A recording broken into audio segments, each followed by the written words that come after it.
Okay, Madam Presiding Member, I make that 10 o'clock. 10 o'clock.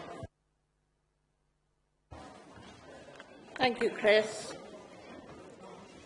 Can we settle down, please? Thank you. Bore da, croeso, good morning. I'd like to welcome everyone to this hybrid meeting of Council. The Council meeting is being broadcast live over the internet and will be available to view online now and in the future. We welcome the use of Welsh language at meetings, but I have had no request for people to speak Welsh today, so this meeting will be conducted in English only.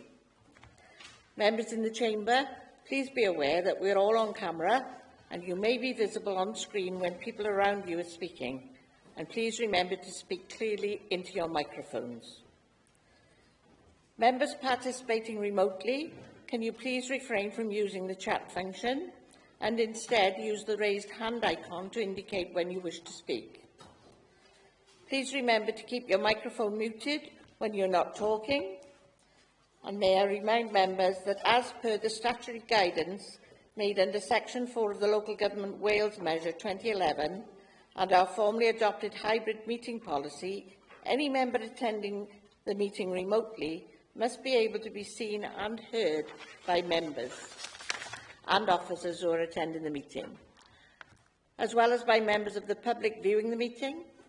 So please, can I ask you all to use your cameras during the duration of the meeting. Please be aware that this meeting is being transcribed only for the purposes of producing the minutes. This transcript will be deleted once the committee approves the minutes, and the transcript should not be downloaded by anyone other than Democratic Services. Moving on to the agenda. Agenda item 1, attendance. The Democratic Services will be making a note of members' attendance in the meeting. But should you lose connection, could you possibly leave a comment in the chat bar on your return so that this is ensured to be picked up? Agenda item 2, apologies for absence. Dominique, do we have any apologies, please? I've had apologies from Councillor Ron Burnett, Giles Davis and Nathan Yule. Thank you, Dom. Are there any other apologies? Agenda item 3, declarations of interest. Delith Harris, Monitoring Officer, have you any advice for members, please? Thank you, Madam Presiding Member. With regard to the Education Service update, my advice is there's no need to make a declaration at this stage, as it covers a large number of schools. But if you enter into a debate or ask a question about a specific school, then you should consider declaring an interest at that time. I have been made aware of a few interests. Councillor David Williams has a personal interest as a member of the Gwent Regional Partnership Board through the TVA. If I could ask Councillor Williams to confirm that interest, please. Yes, confirm. Madam Presiding Member, I understand you have a personal interest you wish to declare in relation to the petition report, which is addenda item number 12, as you are the chair of the working party involved with that. I do. Thank you. Also, with regard to the same report, I understand that Councillors Joanne Gordon and David Daniels have a personal interest as they sit on the Cwmbran Neighbourhood Board. Could I ask both members to confirm that interest, please? Confirm. Yep, I confirm that. Thank you, Madam Presiding Member. I'm not aware of any other interests. Thank you, Delith. Are there any other interests? Thank you. That takes us to agenda item 4, confirmation of council minutes for the 28th of October 2025. These are starting on page 5 of your agenda. Members, could you possibly state whether you have anything to raise in relation to the minutes? If not, I will take them as approved. I'll take those as approved. Thank you. Agenda item 5 is update on actions. Members, the updates on what has been done to implement our previous decisions start on page 35 of your agenda. Could you possibly indicate whether you have any questions or comments? Can I ask members whether they agree to note the update on those actions then, please? They're noted. Thank you. Agenda item 6 is a receipt of petitions. We have no petitions today. Agenda item 7 is public question times, and there are no public questions, so we'll move on. Agenda item 8 is the announcements from the Leader. Leader, do you have any announcements, please? Yes, thank you, Presiding Member. If you'll bear with my croaky voice this morning. First of all, I'm pleased to report that Catherine Jones from our Community Safety team has won an individual Wales Community Safety Award for outstanding work in the field. This has included reinstating and leading the All Wales Community Safety Network for over 10 years. So a big well done to Catherine. Secondly, some good news about Food and Fun Awards. This year marked Welsh Government's Food and Fun 10-year anniversary, which was celebrated at an event in Cardiff last month. Torvine Play has been part of the Food and Fun Awards programme since 2017, growing from 2 camps to 17 camps this year. The celebratory award recognised outstanding contribution from individuals, partnerships, schools and health boards across Wales. The Torvine Place service staff were commended for their dedication and impact. Highly commended for the scheme staff award were Joseph Edmonds and Leah Williams. The volunteer awards highly commended were Tegan Ruffy and Ian Mayher. The sports worker award highly commended was Stefan Olcock, and the Children's Choice Award, the winner was Justin Johnson.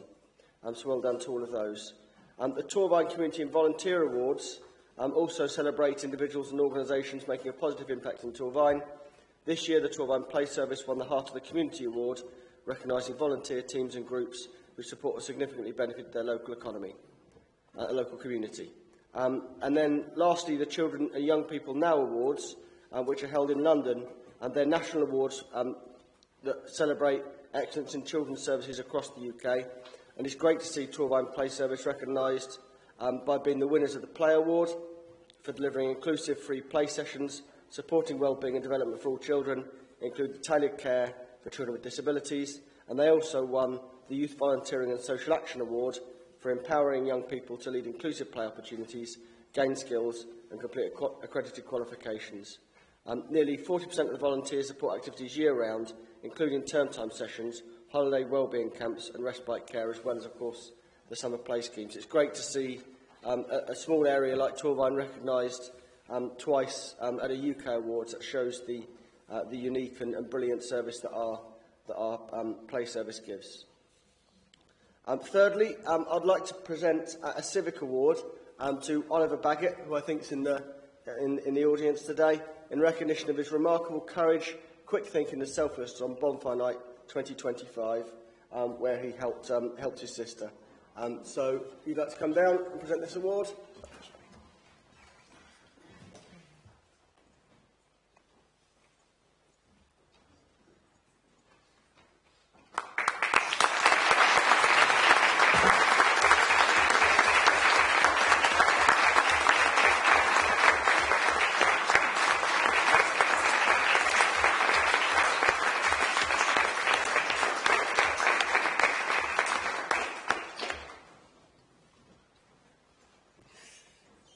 Oliver's a great example of one of our young people, so well done to him. It's great to see such courage and selflessness in evidence there. Next, we've got some joint presentations to make from the Not In, Miss Out awards. It gives me great pleasure to announce the winners of the Not In, Miss Out school attendance competition. Since its launch in November 2022, the campaign, which celebrates many great reasons to go to school, has reached over 1 million people. This term, we invited pupils to get involved in the campaign by designing their own banners and posters promoting the benefits of good school attendance. The winning designs will feature on vinyl banners, posters displayed across our schools in the new year. So thank you to all the schools who took part. Together we're making school attendance a priority and ensuring every child has the opportunity to thrive. So to collect their school individual vouchers, the winners are, firstly, representing St Albans High School, Amy Stone in Year 9, Florence James in Year 9 and Ellie Sterling in Year 9. So, you come down.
And then the next winners, representing Lantana Community Primary School, Year 6 pupils Charlotte Townsend and Charlie Mogford.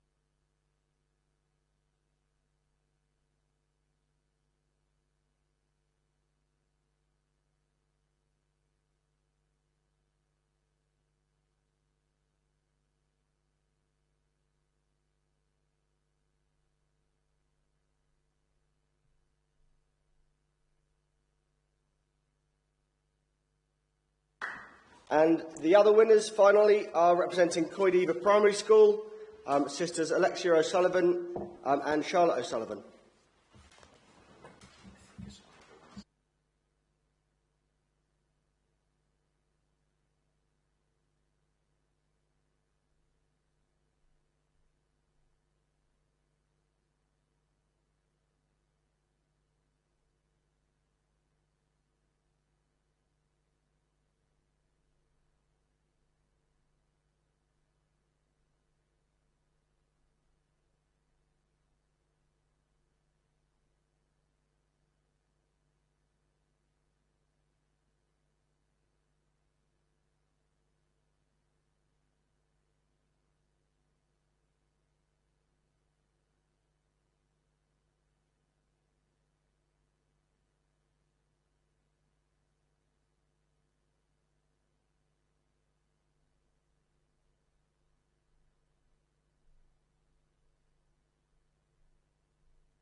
And last but very much not least, we've got a group of young carers from Cumberland High School who are attending today to read us some poems they've written. So welcome to the young carers from Cumberland High School.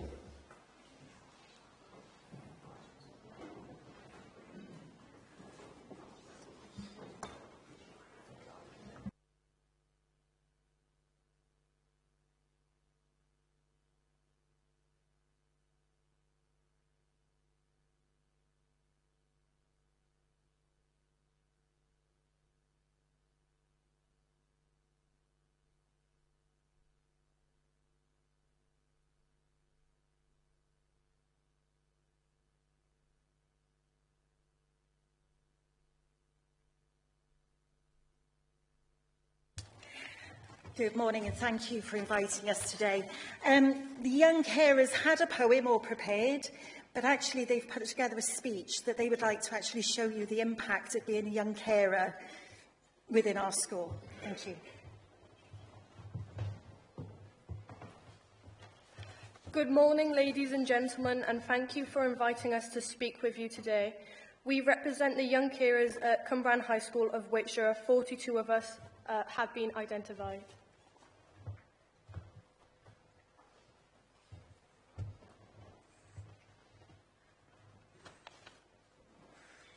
A young carer is a person under the age of 25 who supports for a person in their home who is physically or mentally disabled. They could be hearing or sight impaired, have mental illness or need a language translation.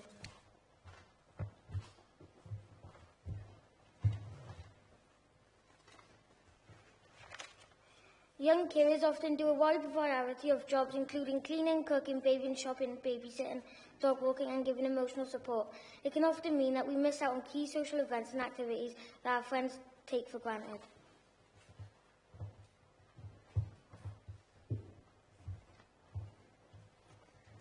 Hello, my name is Kyrie and I am a young carer for my mum and dad.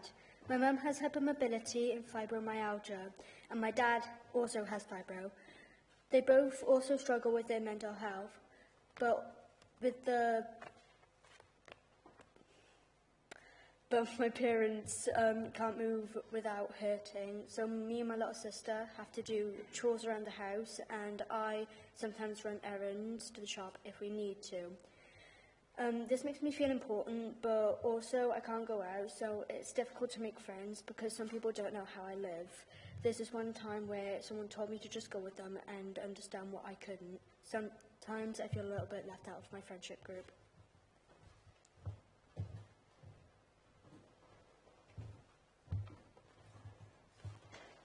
Hi, my name is Amelia and I'm a young carer for my mum, and she has a form of arthritis and she struggles doing stuff with her hands, and I have to help her do the cooking, cleaning and support my older sister who has ASD.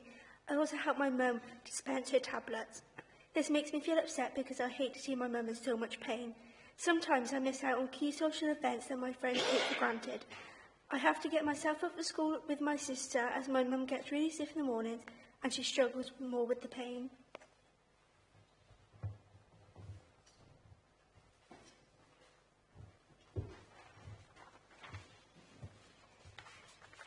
My name is Harry and I'm a young carer for my brother Jacob.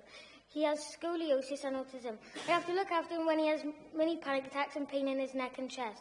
And help Mum when she's trying to look after Jacob. My two little sisters, we are moving house soon and I'm trying to help my mum pack. It makes me sad when I see my brother in pain and my mum struggling.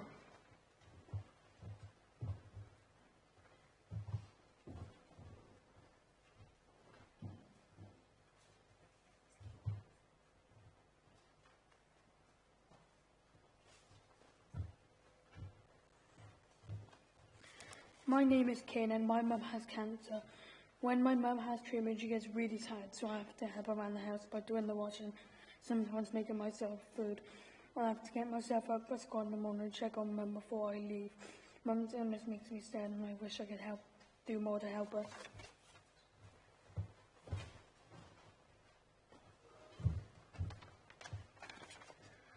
Hi, my name is Megan and I care for my mum because she has scoliosis, which means her spine doesn't grow properly. Sometimes she can be in a lot of pain, but I have to do what I can to try help her. I do daily tasks such as cleaning and carrying items around the house, and I help babysit sometimes. I get frustrated because I can't always go out when I want to, which sometimes makes me feel sad.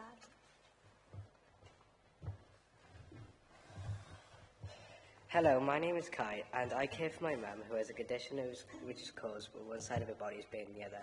I help her with vacuuming, cooking, and folding washing. My mum also has mental health issues and problems with her spine. I love the outdoors and help my mum, but this limits my time out with my friends, and this always makes me feel worn out.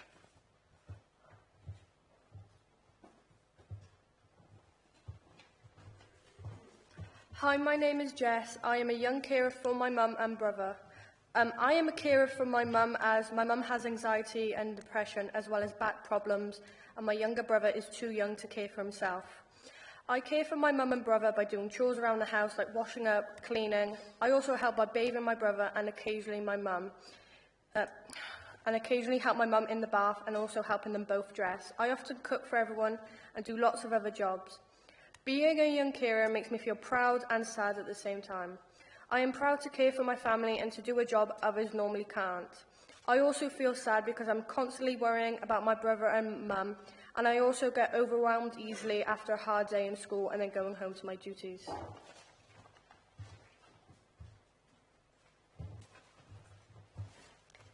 As you can see, being a young carer impacts us all differently, but it always has an impact.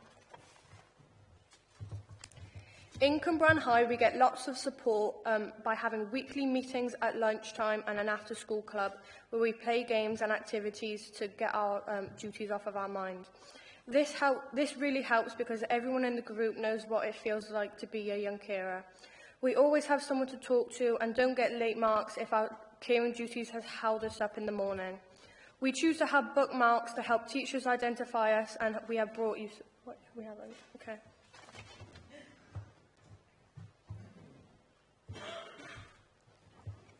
The young carers at Cwmbran High School recently invited to the House of Parliament and met with the Right Honourable Nick Thomas-Symonds MP. We had a great time and went on the London Eye Thames River cruise.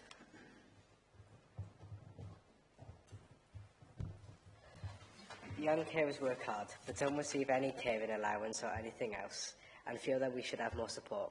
More funding for schools to provide activities that we can do outside of school hours, which means that we can get our caring duties and concerns off our minds.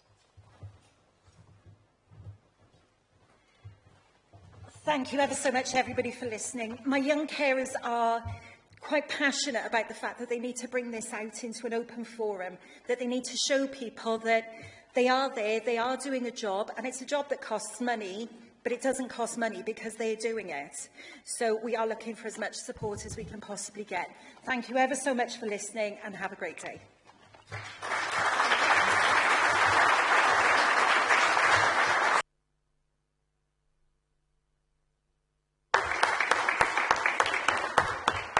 I just wanted to say, and I didn't want you to miss it as you were leaving, education comes under myself, so I am aware of young carers, and it would have been delightful to have had a Christmas programme today.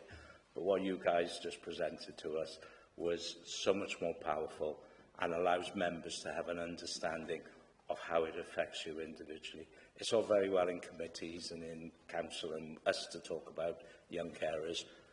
You guys have brought that to life this morning, and congratulations to you on what you do. It's not the easiest forum to come into and speak to, and for Cumbrae High School, thank you for the support that you give to our children and for all the fantastic work they do. And I think on behalf of the council, it was very important I say that rather than you just walk out. So sorry to keep you back, but well done, and more power to you, Albert. Take care. Thank you.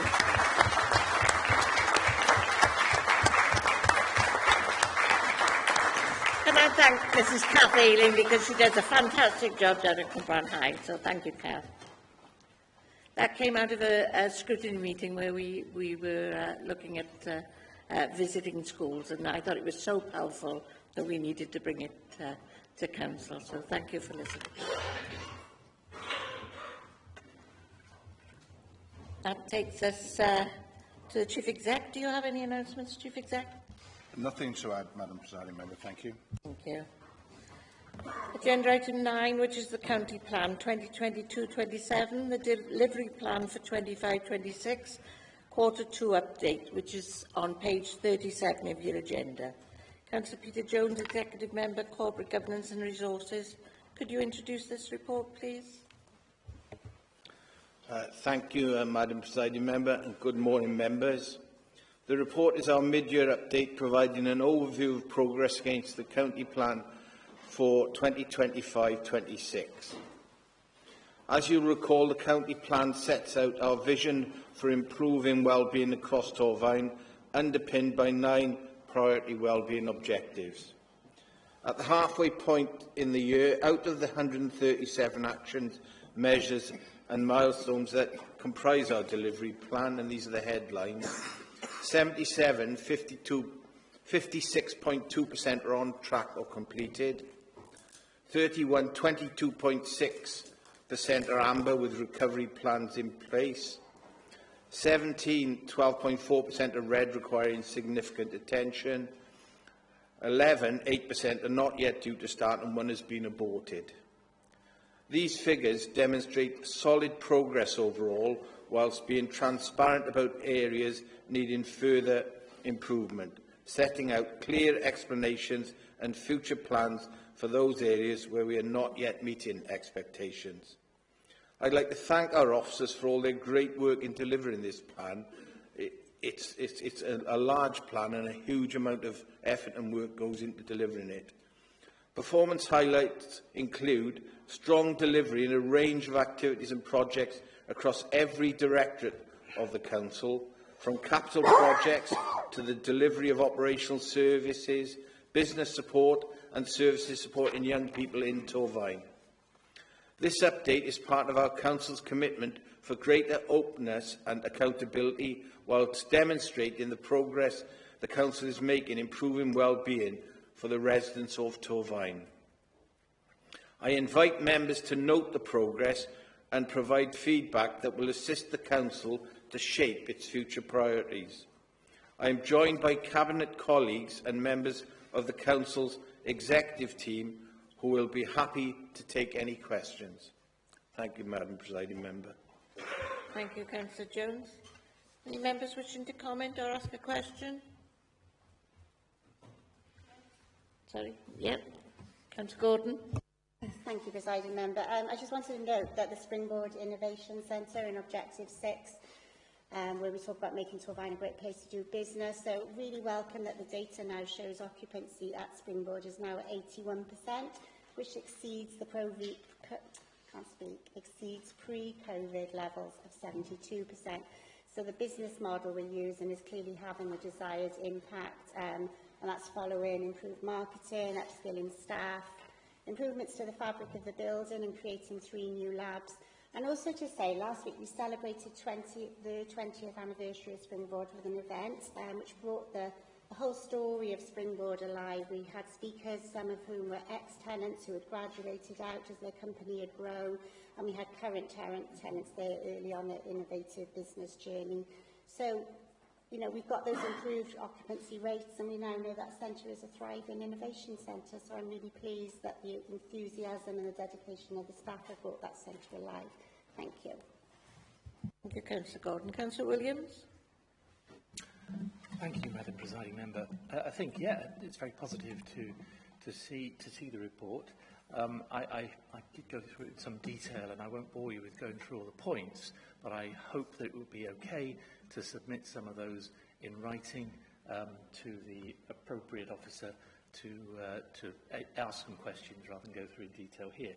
Is that acceptable? Yes, certainly. Second point is that I suppose the area that gave me the most concern was the areas around page 134 to 135 about call rates, because obviously this is something that has an impact for many of our residents. So I'd like to know what steps are being to get things back on track, as the exec member put it. So open that question, please. Thank you, Councillor Williams. The abandoned call rates were included in the county plan as a performance indicator.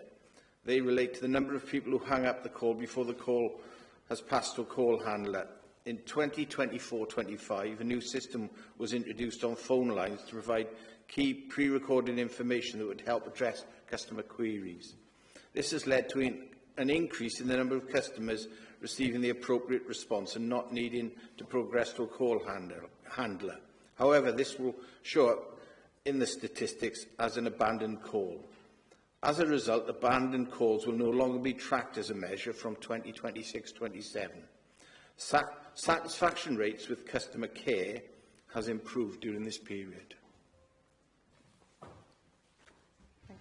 Thank you for that. I think that's very helpful, because a couple of my points were that perhaps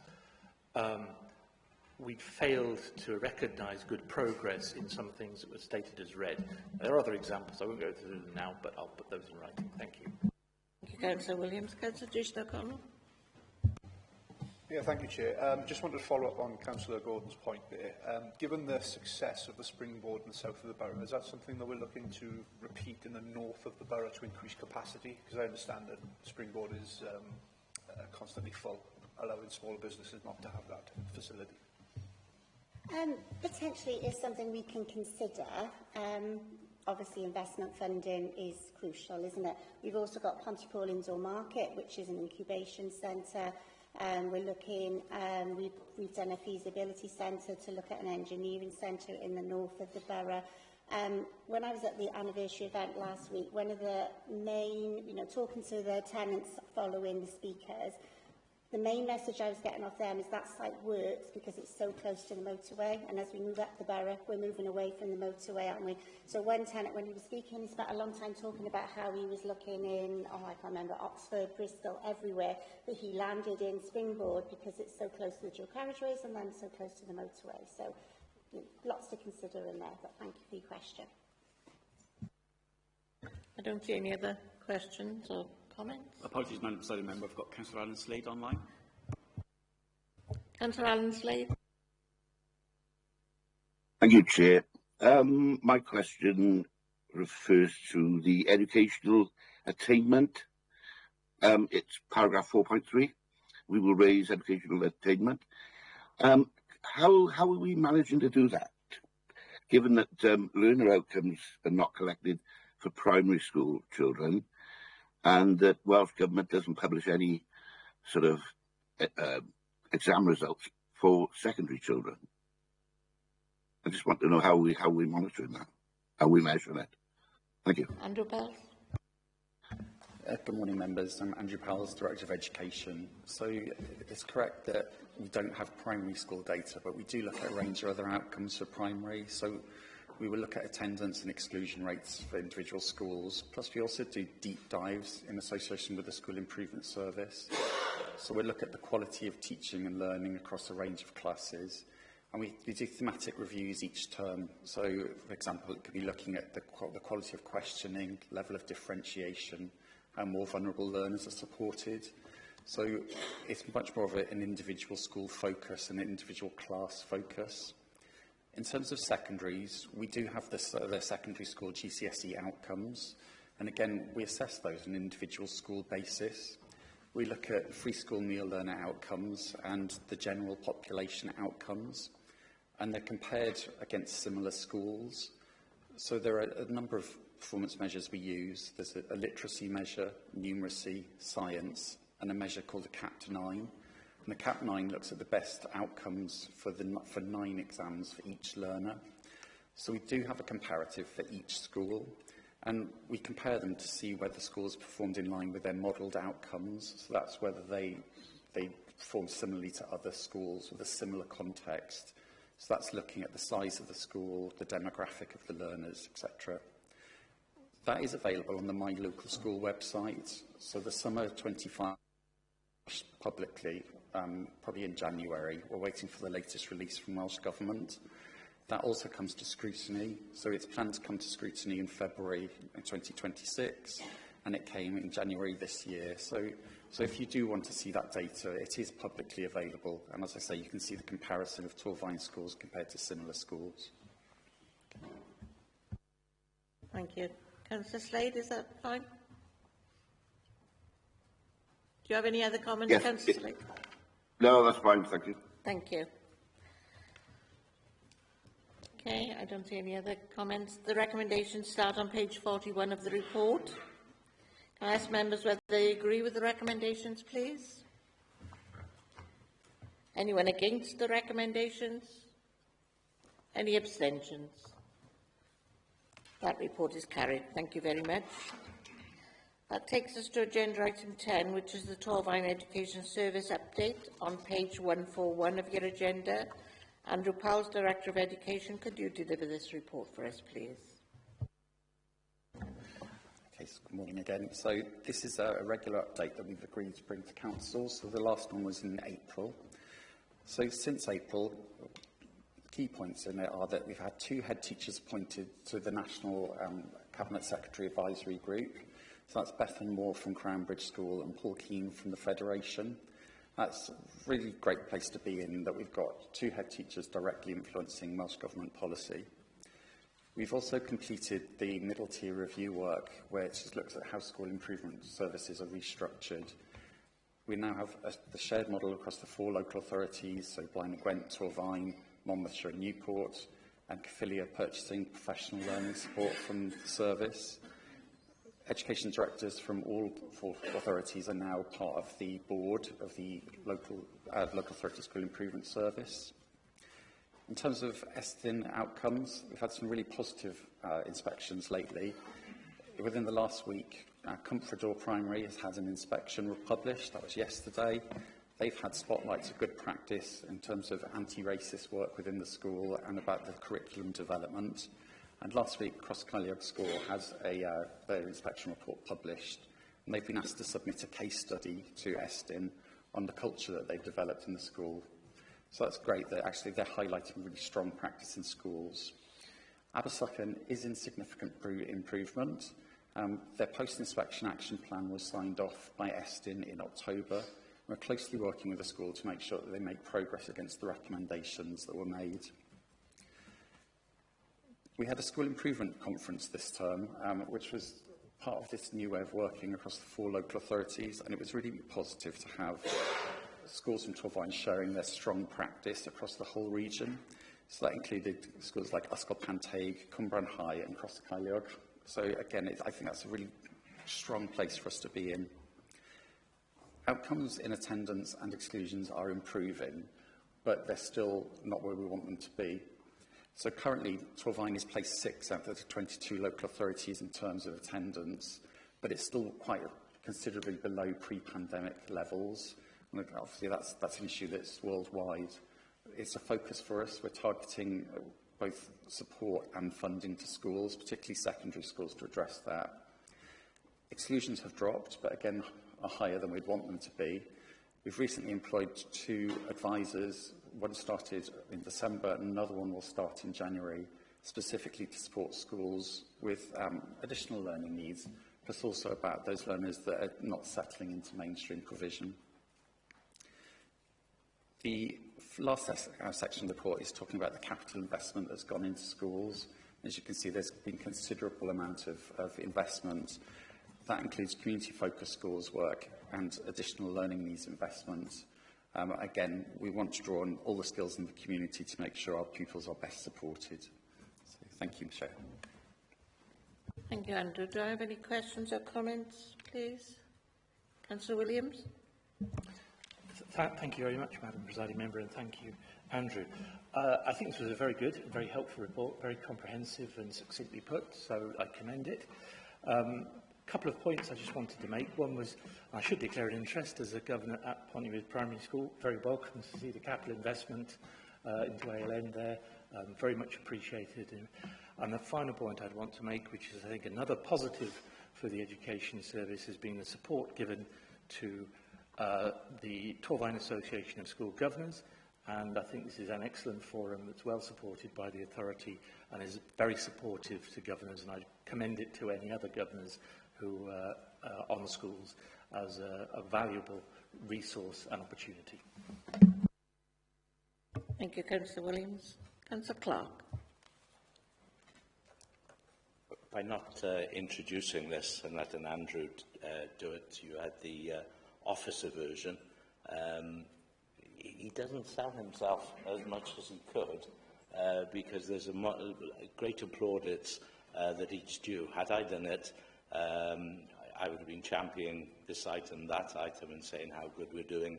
He very much has hidden his light under his bushel, to use a phrase, especially on attendance. I think we were languishing somewhere as 18, 19 out of the 22 councils. And although he says 6 is a derogatory, and yes, we do aim higher, but 6 is hell of an achievement compared to where we were.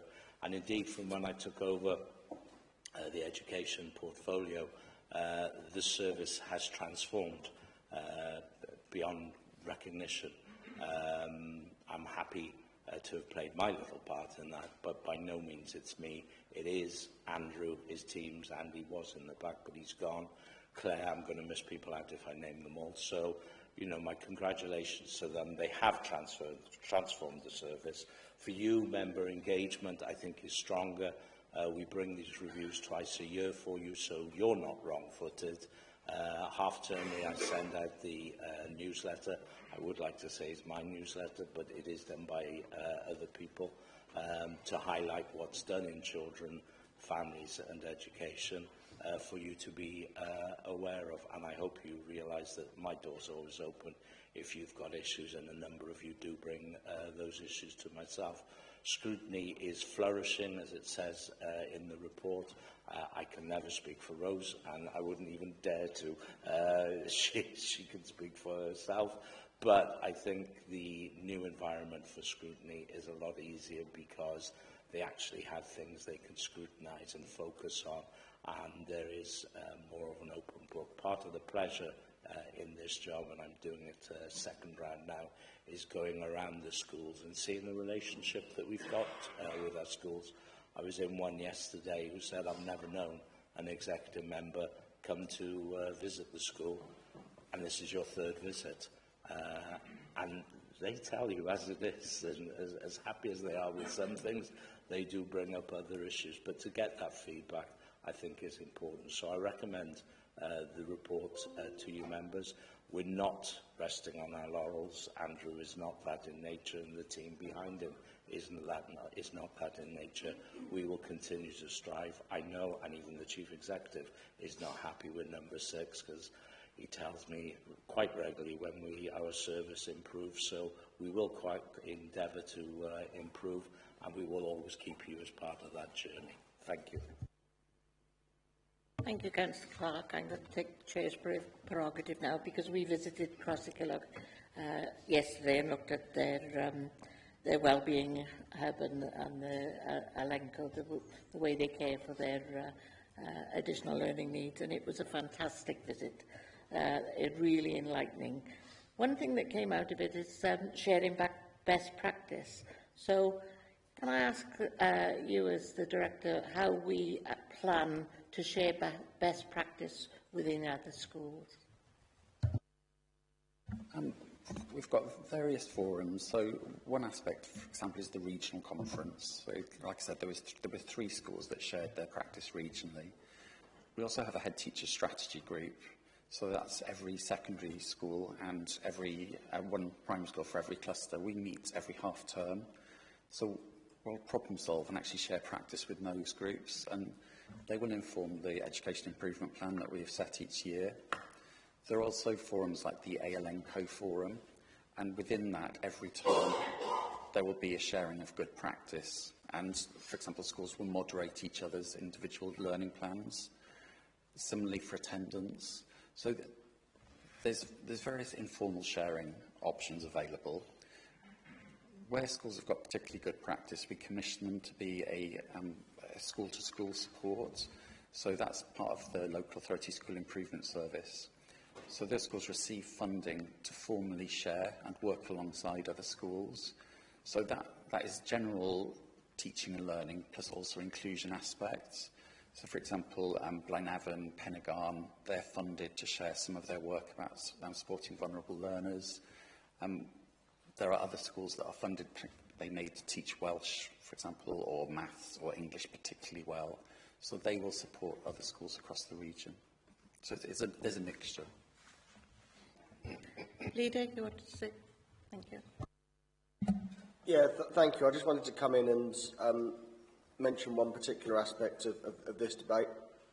Firstly, I think we've talked about the people that are necessary for schools to move forward in terms of leadership, in terms of teaching and learning, and in terms of the Educational Authority too. And thank you to all your hard work there, to Richard and his officers for your input there. I think we've developed a real system of honesty there, I think, between us and schools, which I think is, and between us internally as well, which I think puts in a good place to move forward. I guess the balance dealing with schools is always that mix of challenge but also support, and how we get that right going forwards, I guess, is one of my questions I'd ask. But the main thing I wanted to concentrate on was a funding situation, because I think funding for schools is just a means to an end. It's not the whole thing in itself, but it is vital. And I think funding decisions that members have made here have had real positive consequences for our schools. So I'd like to thank members for putting schools first in our budget discussions over the last half a dozen years, certainly. It doesn't make it easy for schools. They still have difficult decisions to make when putting their budgets together. But the way we have moved up the funding table consistently to be right at or near the top has had real consequences for our schools in a positive way. It's meant there are more staff in our schools, in our classrooms, than would otherwise have been the case. That means more support for learners and more chance for schools to move forward, especially in the current context of real pressures, especially in relation to additional learning needs and some of the other post-pandemic and other challenges that our schools are facing. So I think our schools would say that the funding position hasn't made it easy for them, but it's given them a decent chance of moving forward and improving. So thank you to members in this chamber for the way that you have put schools first, because I know it's not always easy. There are other more universal services that it's sometimes tempting for members to put first, and because, of course, not everyone has children in school. But I think the fact that we've put schools first and put the young people in those schools first in our budget discussions has had a real positive consequence. Thank you, Leader. Any other comments or questions? Can't see any. Recommendations are on page 147 of your report. Can I ask members whether they agree with the recommendations then, please? Anyone against the recommendations? Any abstentions? Thank you very much. That report's carried. Thank you, Andrew. Takes us to agenda item 11, which is the Director of Social Services Annual Report, page 149 of the agenda. Jason O'Brien, Strategic Director, Children and Families. Could you deliver this report, please? Thank you, Madam Presiding Member. Good morning, members. Under the requirements of the Social Services and Wellbeing Act and within the statutory functions of the Director of Social Services, I'm required to prepare an annual report that reflects social care activity and performance for the preceding year. The report as presented today is a snapshot and reflects activity for the financial year 24-25. This is the 8th report submitted within this framework, which takes on board amended guidance for 25. The report provides a retrospective review of activity within 24-25, and so some of the performance and activity will be outdated, but it informs continued service area priorities and developments. I do not intend to highlight any particular areas within the report, but generally would offer that social care services within the local authority continue to respond and flex the demands placed on all aspects of service provision. We've continued to deliver core services and adhere to statutory functions. This has often required us to be innovative and responsive to changing needs against a continued backdrop of financial pressures. We've continued to provide services that support, safeguard and protect the vulnerable across an entire age range, and we continue to develop services in order to manage demand and build on strengths-based practices to support individuals, families and communities. The report makes more than a passing reference to the county plan and the annual delivery programme, and I'd suggest that whilst the compilation of my report fulfils a statutory function, the county plan and delivery programme provides more contemporary information on performance that is more of a corporate overview and presents as a live and active document in terms of development and direction of travel for the social services within the Council. It will come as little surprise to members that dominant activities for us within the Directorate continue to focus on demand management, both in a sense of preventing the need for statutory services and de-escalating services and packages of care where appropriate, in order to enable individuals within all parts of the service to maintain levels of independence and to ensure that our resources are targeted effectively and efficiently. The local authority's long-term planning and the adoption of Marmot principles are crucial to our ongoing work within social care, where we aim to challenge all aspects of inequality. This will be continually reflected in the planning and development of our preventative activity in coming years. By the very nature of what it does, there are continued challenges for us within social care that relate to demand management, commissioned services and adverse market forces. However, our forward vision as a council that has adopted Marmot principles, coupled with the opportunities of a federated approach and the development of the deal, creates exciting opportunities for us to manage demand and create greater levels of independence and resilience. So in summary, members, we've delivered our statutory functions whilst continuing to invest in prevention, all while navigating significant financial and market pressures. Our focus for the coming year is to consolidate redesign, grow in-house capacity and embed prevention so that residents can live independently and well with supported, targeted intervention where it's most needed. Thank you, President Member. Thank you, Jason. Any comments? Councillor O'Connell. Thank you, Chair. I noticed the number of looked after children is still significantly high, or stubbornly high, I should say. Are we placing adequate resource into addressing that, as it doesn't seem to be dropping as much as we would like it to? Thank you, Councillor O'Connor. As I said, the report's a snapshot, a retrospective look over 24-25. In the past 12 months, we've put a significant service into, or significant investment into children's services to impact upon our looked after children population. Since, at the time of this report being written, I think we had 350 children looked after. More recently, for the first time since 2017, we've come below 300. And that's a sizable, that's a 16% reduction between this time last year. A sizable reduction from our highest point, which was 479. So we're making some real good safe decisions, safe practices within the authority that's enabling children and families to remain together. We've restructured our children's services, social care within the past 12 months as well, which we hope will have a greater impact again. What it's also done, I mean, we've been well versed in previous years as being the highest local authority per 10,000 population for our looked after population. We are no longer the highest local authority, so we're seeing sizable change there. The challenge we have and continue to have, however, as I mentioned earlier, is market forces, commission services and the cost of placements, which are significant. So from a financial point of view, we continue to have challenges, albeit that we're managing demand in terms of our overall looked after population. Thank you. Councillor Stewart Ashley. Hi there, Jason.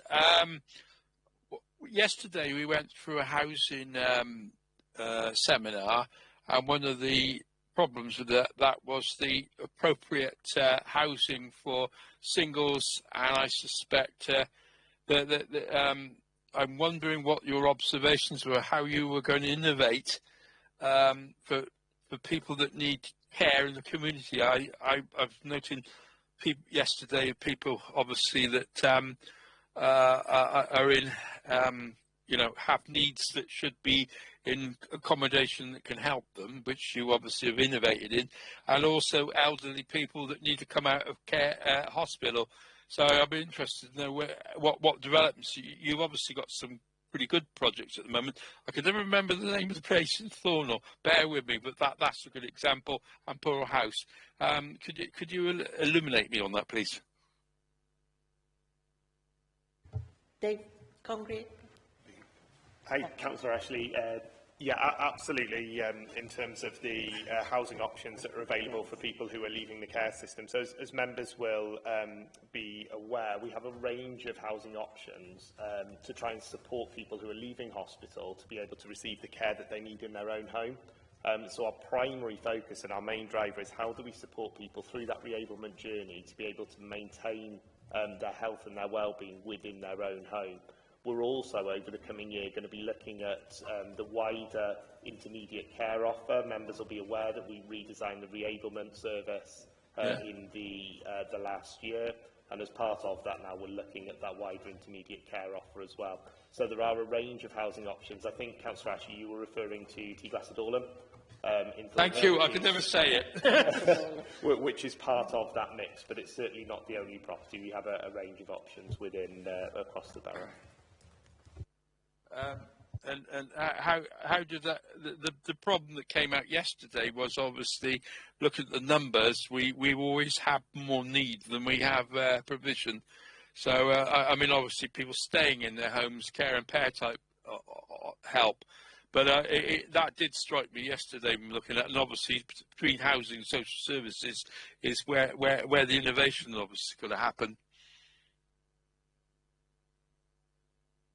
Thank you, Councillor Ashley. And my is there any further on that, Chair? I'm just interested because this report's very helpful, but that whole care issue is something that I think one worries members.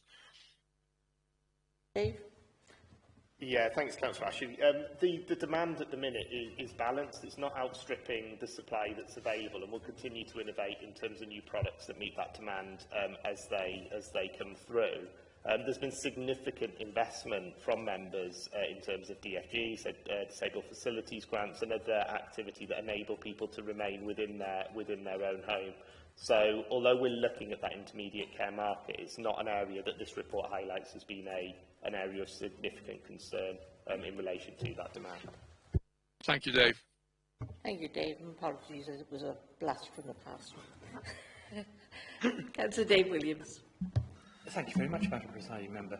I think just a couple of things, if I may. And first thing is, again, to commend the report. I think the layout is very good, very helpful. I remember some of the drier reports, some of the earlier reports of this type that you've referred to, and I think this is well set out. So just going to page 138, I think it is, sorry. No, 158. Just asking the question in terms of adult services, new referrals are down quite significantly. Do you feel this is actually reflecting the changes that you've sought to put in place around early intervention and prevention? That's my first question. I have one other as well. Thank you. Dave?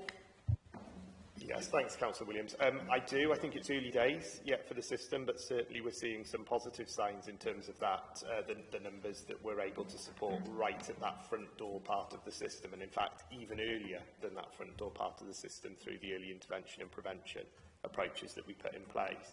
It'll be really important to continue to monitor this, because we're aware that demand is projected to rise across Wales and in fact across the whole of the UK due to the ageing population. So the critical element for us is, can we maintain the numbers who are going into our social care services at below that level of projected rise? That's the gain that we're looking to make, and certainly the early indications are positive in that space. But it's one that we'll continue to monitor very, very closely. Thank you. If I may come in with the second point, which was, this was positive to see the development of the Greenhill bungalow, and obviously one of the long-term aspirations is to bring out-of-county placements back. Are you content that this is actually going quite well and that there's good progress and other things on the horizon? Thank you, Councillor Williams. Yes, absolutely. We successfully moved 2 children into Greenhill Bungalow from out of area, some miles out of area. I won't go into the exact circumstances, obviously, but some miles out of area. We've enabled one of those children to move on out of residential as well. And we've got, I guess, a constant flow through. We're able to manage that resource ourselves as well, which, you know, so in terms of, I guess, cost and market influences, we're able to control that to a greater degree. But more importantly, we're able to control the quality of the service as well that's provided from there. We are currently looking at other provision to set up within the local authority area. We've got two provisions at the moment which we're going through planning processes for. Thank you very much. And my final is an observation, which is, in the light of the presentation, excellent presentation we had from the young carers, it's positive to see reference at 169 to the support to young carers, which is to be commended. Thank you, Councillor Williams. Councillor Dave Thomas. Thank you, Madam Presiding Member. My question's on staff, if that's okay. What's the current social worker vacancy rate and average caseload, and how has this contributed to children entering care unnecessarily or staying in care longer than needed? So in terms of the current rate, I'm sorry I couldn't give you that off the top of my head. I can find out for you, though, Councillor. I think Councillor Clark has that there, does he? No disrespect to Jason, but I was briefed by the head of Children's Services the other day, and I took a note of it. So in terms of Children's Services, there are currently 4.5 vacancies, and we only have 1 agency member of staff. We have tried to get that agency member of staff to fulfil one of those 4.5 vacancies, but the conditions, terms and conditions, which I think don't benefit her because of long-term pension, etc., there'd be better conditions with us, but it suits that particular individual. In terms of caseloads, the average caseload is 17. I've totally forgotten the Lord Justice's name after a famous case who said it shouldn't be higher than 21, so we're well within that. And what has also happened is in the reconstruction that Jason was talking about, except he used a better phrase than reconstruction, we've focused caseloads, for example, children at risk. We've made a lower caseload. Rather than everybody have this mythical 20, we've said children protection and what have you will have lower caseloads because they're high tariff caseloads. So I was going to say run-of-the-mill, but nothing's run-of-the-mill in children's social services. The lesser family issues will have bigger caseloads, but as I've said, the average is 17, well below. Lamming was the Justice, wasn't it? Lord Justice Lamming. Ross, whoever, anyway. Sorry to Lord Justice, whoever. So there you are, those are the figures. In terms of the second part of the question, Councillor, around managing demand, what we've seen is we are seeing less children coming into care, and we're seeing our exit rates going out of care at a higher level as well. By way of example, again, 3 years ago, we had, I think, 139 children who were in care but placed with parents, which is a little bit of a contradiction in terms, I know. At the moment, we've got, I think, 59 children who are in care and placed with parents, so you can see that we're exiting children as quickly as we possibly can. And in terms of our new redesign within children's services, it's mapped out almost to mirror the pathway of a child through the system, and at each point within that new service design, there's a focus upon a way out. So every time that we bring a child into care suitably and appropriately, there's a pathway and a plan to move that child out as well. So, and our new service redesign lends itself to our ability to manage that. Councillor Collett-Thomas. I'd just like to know, you mentioned the extra investment in the disabled facility grants. Could you give us an idea of the average weight for a disabled facility grant, please? Thank you, Councillor. No, I need to share that with you afterwards. I don't have those figures at the top of my head, but the wait times have been dropping up until recent times. So I'll confirm the exact wait times, if that's okay, after the meeting. Thank you. Councillor Morgan. Thank you, Madam Presiding Member.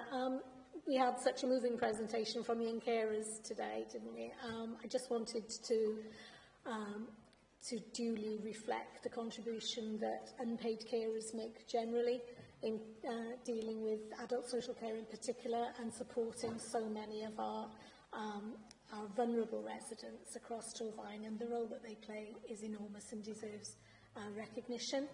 But so too, just looking at these figures, there are 558 adults who receive domiciliary care across the borough, and this is an army of a workforce that is often underappreciated and under-rewarded for what is really vital work. So paying tribute to that army of both in-house domiciliary care workers and the ones that work for the organisations we contract with feels really important.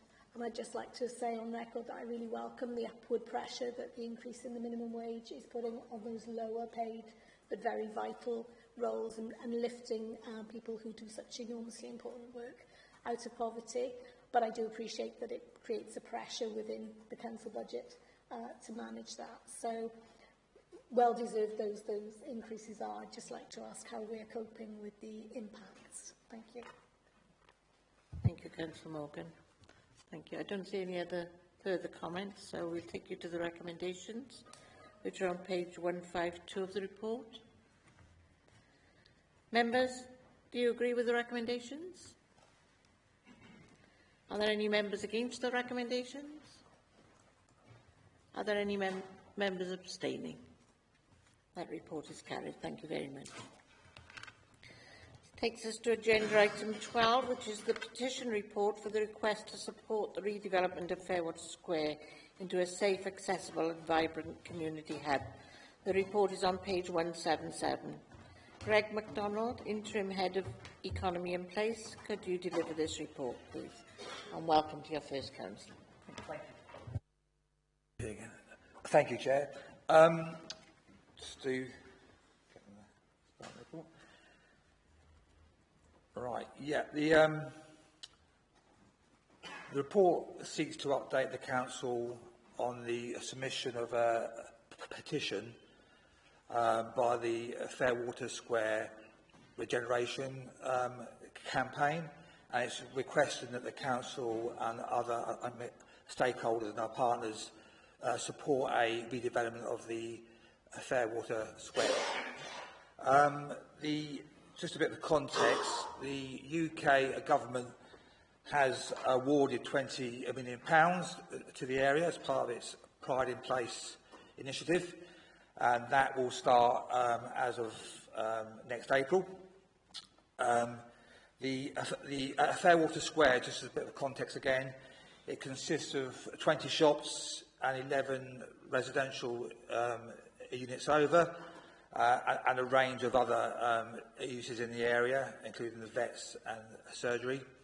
And I think there's a general, it's built in the 1960s, and there's a general consensus that there's a need for improving the area.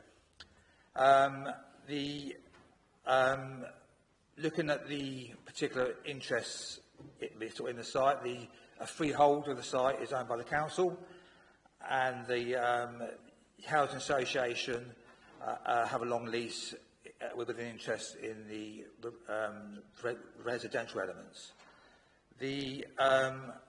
A Pride in Place bid that's been brought into the area is underpinned by three key objectives. One is to build stronger communities, two is to create thriving places, and three is to empower people to take back control. So with that in mind, a board is being put in place, a neighbourhood board that consists of a range of local interests, including the council, who has two councillors on the board, and there's a regeneration plan that has gone in for the next 10 years as a vision with a 4-year investment plan, and that is looking at a range of investments, as I said, that will start from the 1st of April next year. To put a focus on those investments, there's been an expression of interest, a call for projects, and that's gone out, and those have been assessed with a view that we'll get the results of those and full applications in within the coming weeks and months, with a view, as I said, that we'll start to spend from the 1st of April. The role of the council within that partnership is saying we have two board members, but we also are the accountable authority, so we have to provide all the insurance and to make sure that the investment is spent in the right way. And I think that's an important thing to say as well, and that's one of the purpose of the Pride in Place initiative, is to pass the power to the local area. So the council has power, but only as board members, and it will be the board who actually will determine the way in which the investment is spent.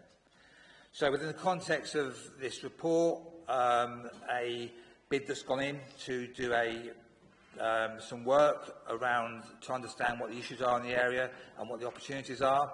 That bid has gone in, and it is likely to go through to the next stage, and therefore with the council, with the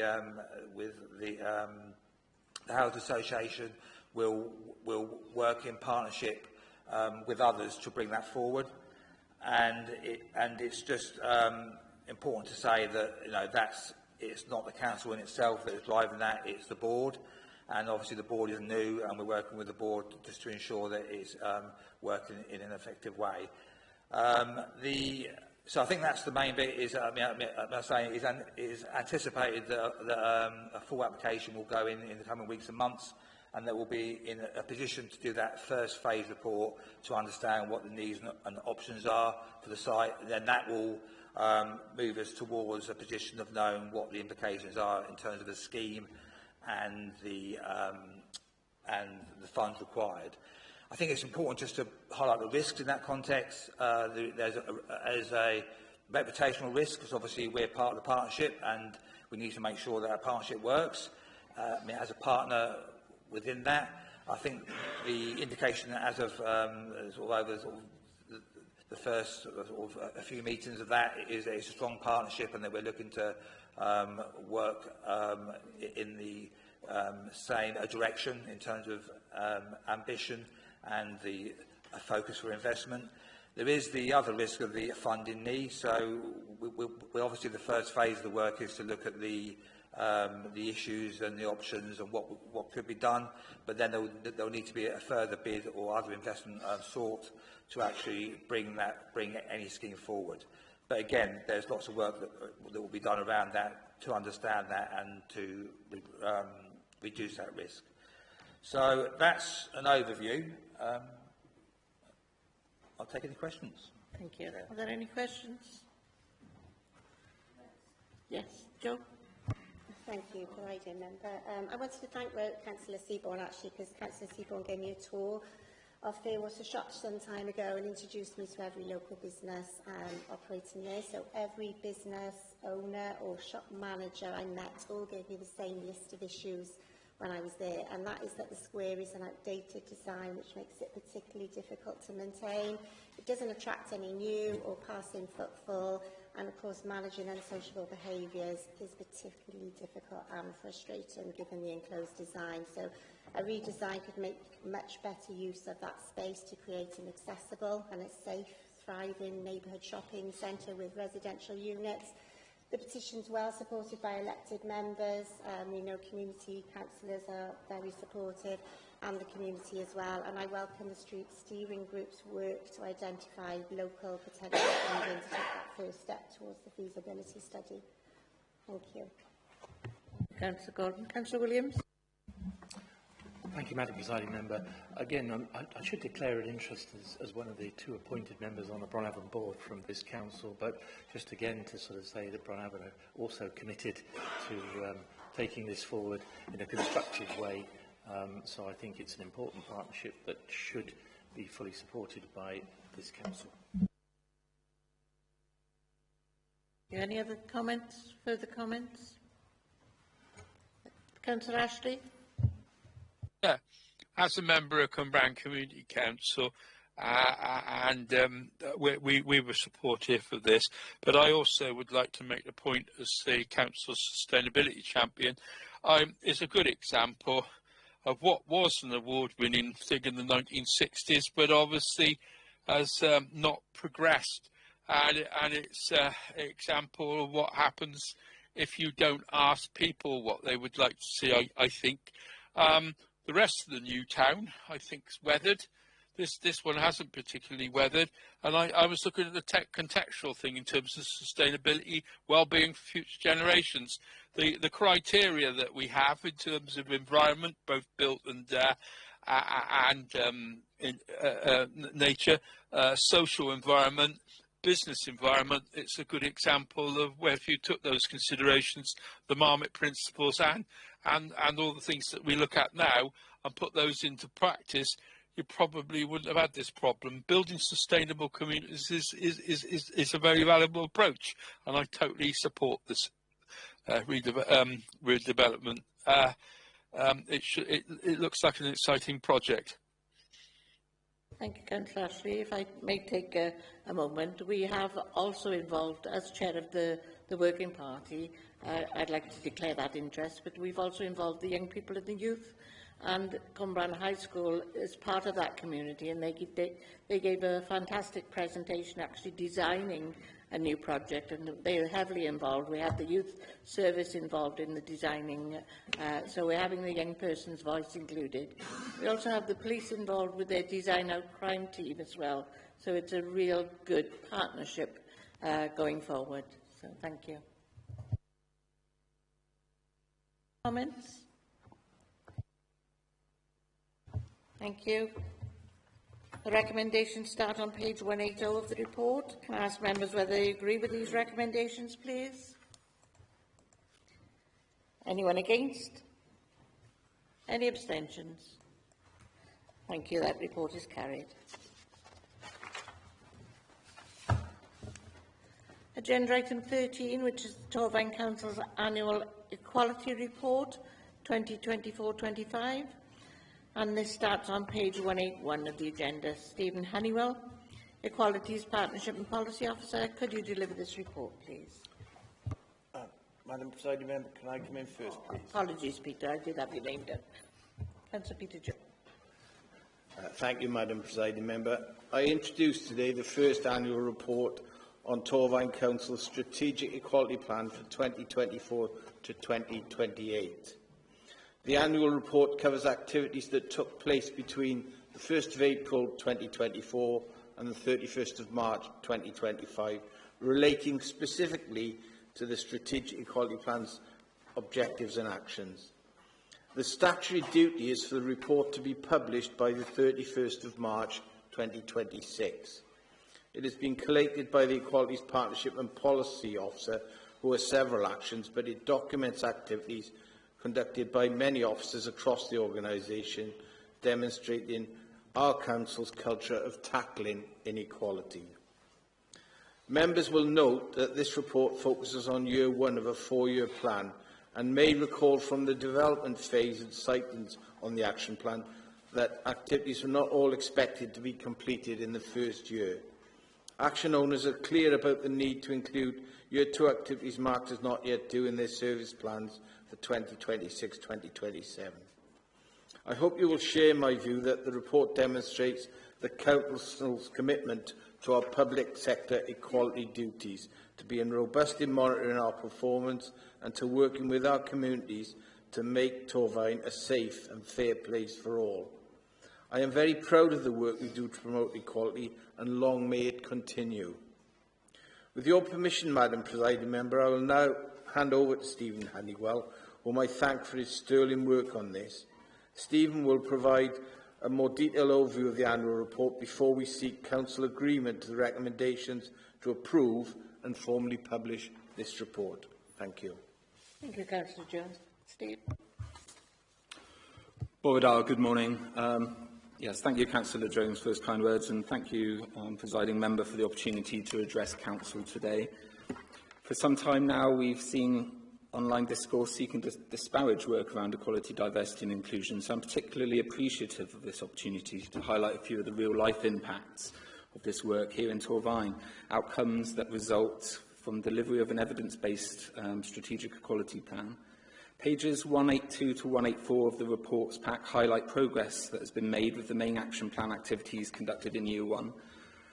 But I'd like to take this opportunity to focus and reflect on how the ethos of the community-led delivery approach that is proposed by the Deal and the Community Wellbeing Strategy, and how that is evident within this work.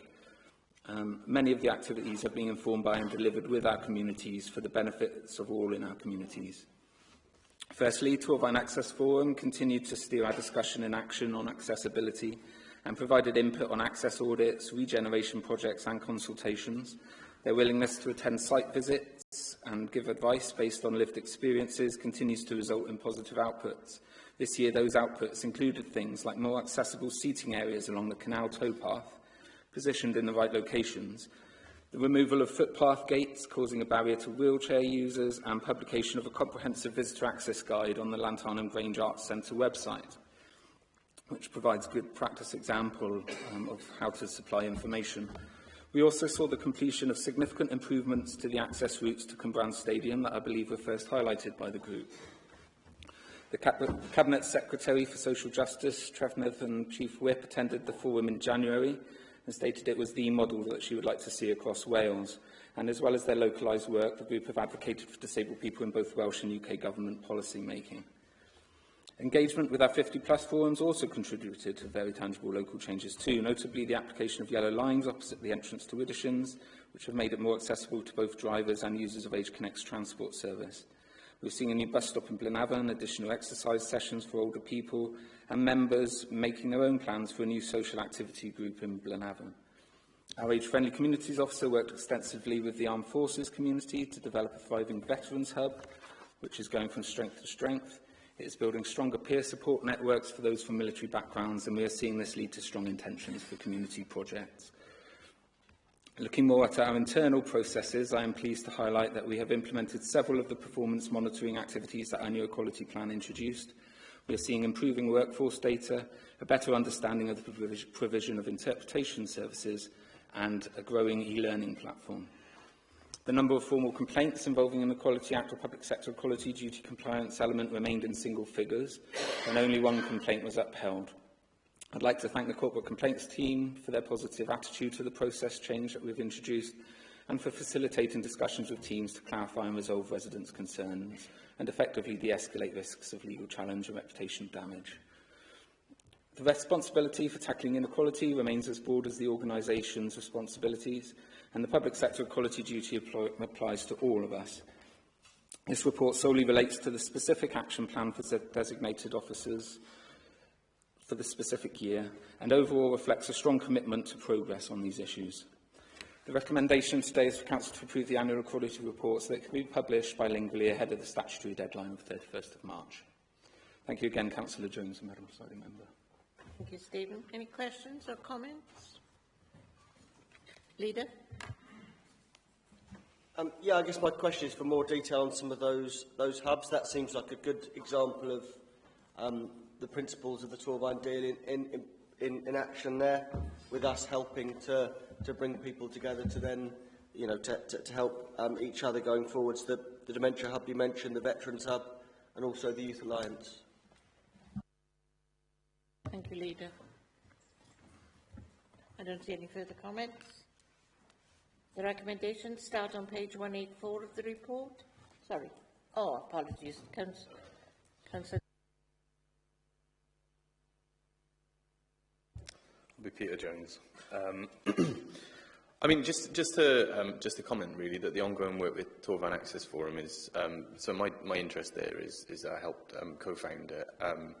Torvan Access Forum is it brings people with disabilities, a range of disabilities together, and acts as a sounding board for all those issues that they face in society. And I just wanted to say, thank you to Stephen, who personally attends every single meeting, and also as a council, that we fully engage with them as a forum, because it's really important. You can see in the outcomes that it has in actually engaging with people with lived experience. And also, it's been marked as a model of excellence by, I think it was Jane Hutt, that she would ideally see spread across Wales. So locally, we can be very proud that we have an access forum providing that collective for people with a range of disabilities. I mean, there's a heck of a lot more work to be done, and this is essentially why we need this report, is to keep monitoring that progress. But yeah, there is a heck of a lot more that needs to be done, but we have, on a range of issues, we have, excellent engagement with all of those kind of, those demographics in there. So, yeah, thank you for your work on this and engaging. Thank you, Councillor Daniels. I've just come up with a question there. What equality work do we do within our schools? Because there's a lot of our schools have specific needs. Do we do any specific work within our schools on equalities? We do, Madam Presiding Member. One of the things in the report, which is a large piece of work in liaison with our Gwent colleagues, is the anti-racism plan for school. A lot of effort to increase awareness of any sort of bullying or harassment that may be involving any protected characteristics. We've been building on the relationship with schools over several years, and we actually have several new staff in post relating to that around the sort of Healthy Schools officer and office. Healthy Schools offer, and the sort of safeguarding aspect of it and the equalities aspect of that. So we're looking to work with them, even more going forward. We've provided support with things like their own strategic equality plans, because the schools have a duty to have published strategic equality plans, and to sort of offer that support and advice around some of the conversations to ensure that they're robust and even proportionate documents. And that result in actions that actually really have a positive impact. Councillor David Williams. Thank you, Chair. Just two observations, really. One is that I think it's very helpful in seeing this report to see how the responsibilities and actions around equalities are spread across the council and not vested in one person or one team, because I think that can be a risk. And the second one is to further the point that was made by Councillor Hunt, which is actually the opportunity for case studies, which will become greater, obviously, this year, given this is year one. I think they give a flavour that is very helpful in terms of demonstrating good practice. Thank you very much. Thank you. I don't see any other further comments. Oh, yes, Councillor Ashley. Yes, thank you for this report. It's very illustrative of the amount of activity we've got around the subject. For those of us who serve on various voluntary organisations, youth and others, and are also parents of and grandparents of children with neurodiversion, it's good to see that area, because low-level bullying was something that a lot of children, in my experience, got with that. So better understanding of the issues of employment for neurodivergent people, and also understanding of children, because it was something you got all the time. So I'm it's great to see that. Also, young people, because we seem in a very hard environment for youth, the young people. I don't like the word youth very much. Lots and lots of issues which we hear on the news all the time. You seem to have something to cover everything in this report. I commend it. Thank you, Councillor Ashley. That's it, I think, in the conversations. Can I ask members to look at the recommendations on page 184 of the report and ask members whether they agree with these recommendations, please? Anyone against the recommendations? Any abstentions? Thank you very much, Stephen. That report is carried. Takes us to agenda item 14, which is the Gwent Regional Partnership Board Annual Report 24-25, which starts on page 235 of your agenda. Natasha Harris, Head of Regional Partnership Team. No? Yeah. Oh, Dave. And the reason for that is because I assumed the chair role for the RPB in September, so I feel like I should present this, to be honest. So, I mean, this is an annual report that we give every year, given that it's an annual.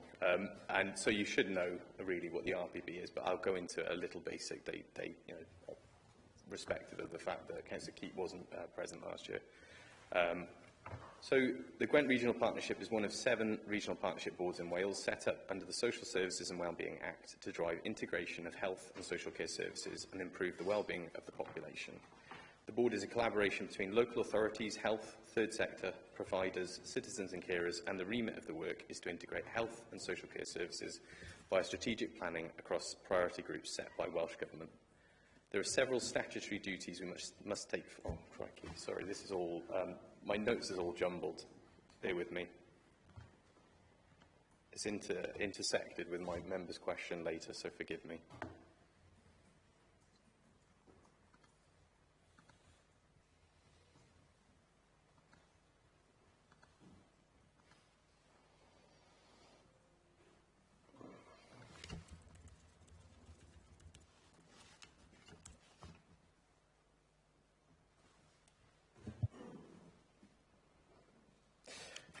Tash, would you be able to jump in, just because I've lost my, I've completely lost my notes that I've made for this. Just bear with me. So Tash, would you be able to jump in?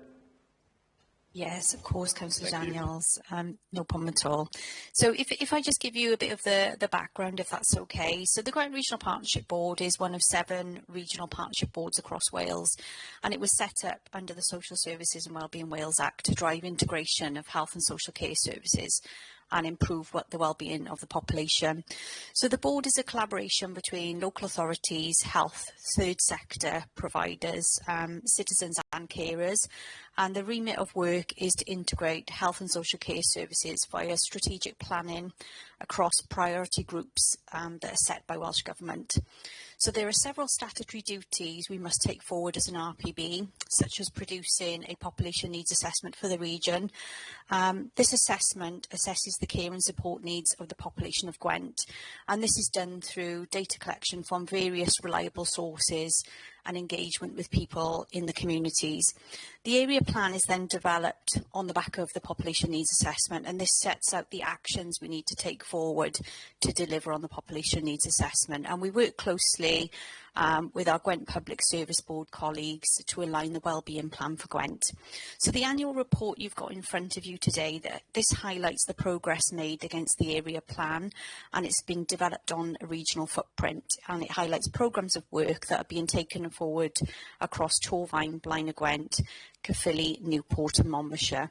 So within the section 3.2 of the report, that provides some key developments from 2024-25 from a Gwent perspective. But I've just got some details here to highlight from the perspective of Torfaen.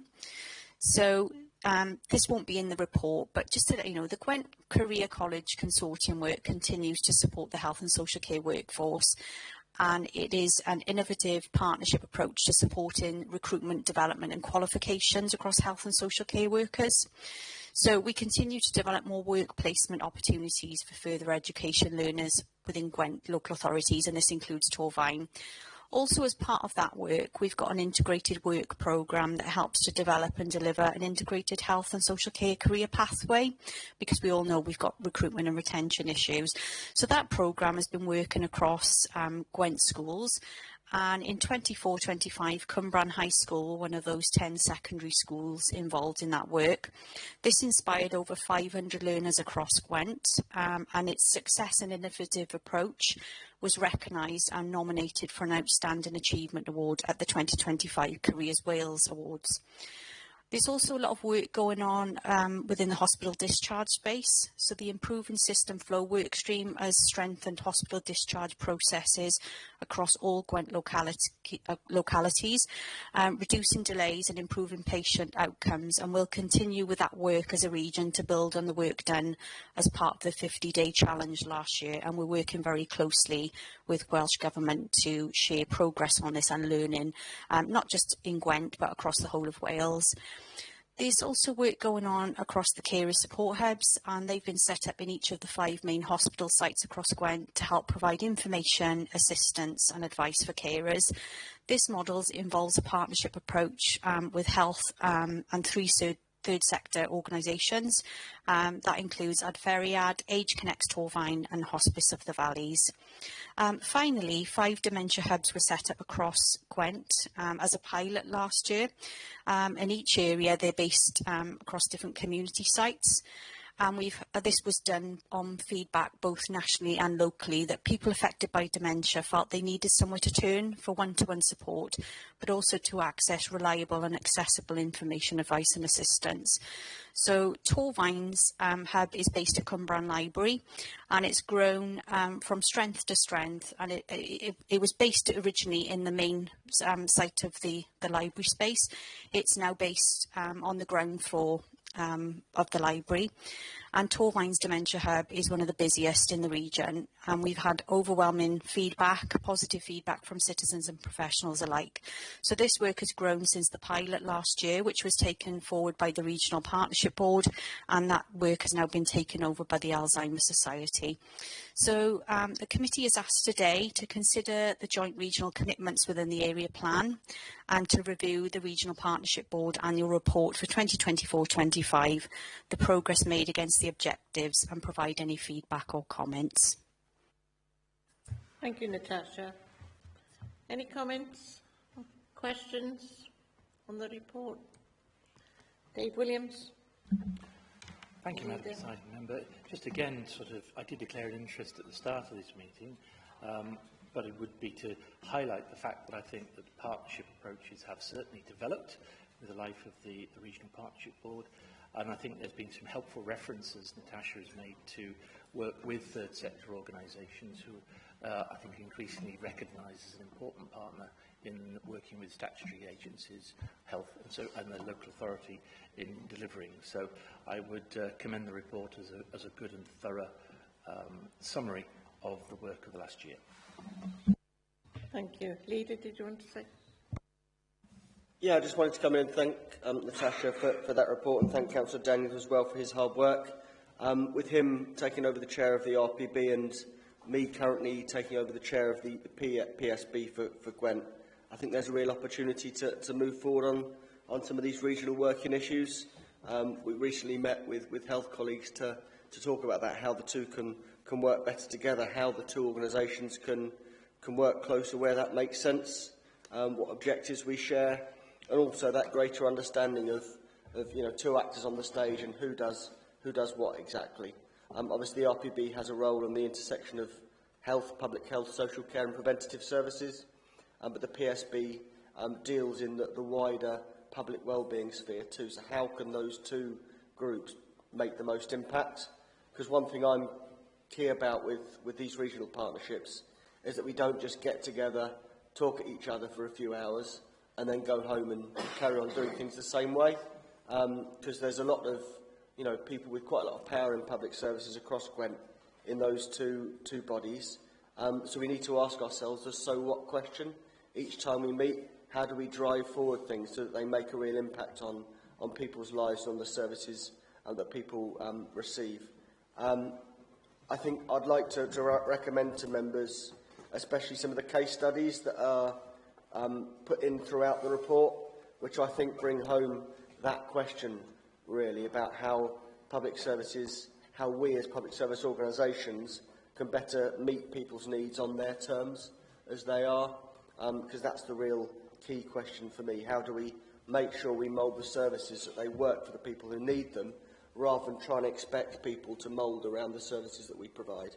And that's, I think, a key challenge for both of those partnerships going forward. But I think there's some real good work gone on this year, and I look forward to the year to come as well, how we can work together to better answer that so what question and get a real impact from the conversations that we have. Thank you, Leader. Councillor Dave Daniels. Yes, thank you. That was slightly frustrating at the start, but thank you, Tash, for taking over. To build on what you were saying, Councillor Williams, yeah, prevention and early intervention has always been at the heart of the RPB, but hopefully will be more so going forward. Recently, we held our workshop to determine our principles. Our principles that we adopted were the Wellbeing of Future Generations Act principles, which are very much a toolkit for early intervention and prevention.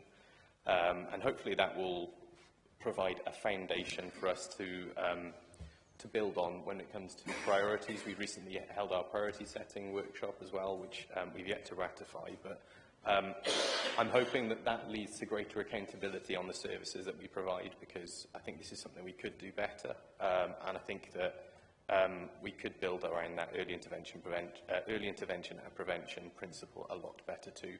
And you mentioned third sector. Third sector are very much part of that. I think that that they do prevention very, very well. In some cases, they're experts, as are we as a local authority. So I think greater prominence of third sector would be very much welcomed. And yeah, we're looking at the structure of the RPB. So the report doesn't mention it, but we're looking at the structure of the RPB in the new year in a way which promotes drive and accountability across the RPB in a way that hopefully members will see tangibly. I mean, there's lots of good projects that we've taken forward, T-Glass at Dorland being one of them in the past, but I think there's work to be done there, and it's just a reassurance to members that that work is undergoing at the moment. In terms of working with the PSB, it is indeed very helpful that the leader is chair of the PSB, and I'm I of the RPB. It does facilitate a lot closer working, and I think there's plenty of arguments there for that to happen. I think the PSB is excellently placed on the place-based agenda, and there are many applications for that. In fact, that came up in our priority setting workshop recently, examples of where we could work with the PSB closer. So I think this will lead to greater, more efficient working. I think that's it, but yeah, I'll take more questions and come back in later probably. Thank you, Councillor Daniels. Councillor Stuart Ashley. Thank you for that report, David. Thank you for that report. Sorry, I didn't catch your name there, but it was very, very illustrating. I'm looking at the caring bit. The fact that you can get in the room with the health authority and look at things like hospital hubs and carers. My only reservation about some of this, having worked in the past with carer support projects and Alzheimer's, is the involvement of the people that are affected. It's great having projects that we do, but we need to get, I don't know, frustration I had in the past when I worked in the area about how you get the people that are affected by the problems that actually input. I mean, the classic one was the health authority when they were trying to set up a digital hub. I think we're better at that as a council than they probably are, but they've got a problem with system there. The other aspect, which every time I go to a doctor's surgery, I conduct a surgery of my own some of the time, which is how you better involve GPs with it, because they're gatekeepers. So you guys are doing a good job, you're getting there, but we need to better involve carers and those cared for. And I'm just looking at that as an issue, and the rest of it, I have the instinctively want.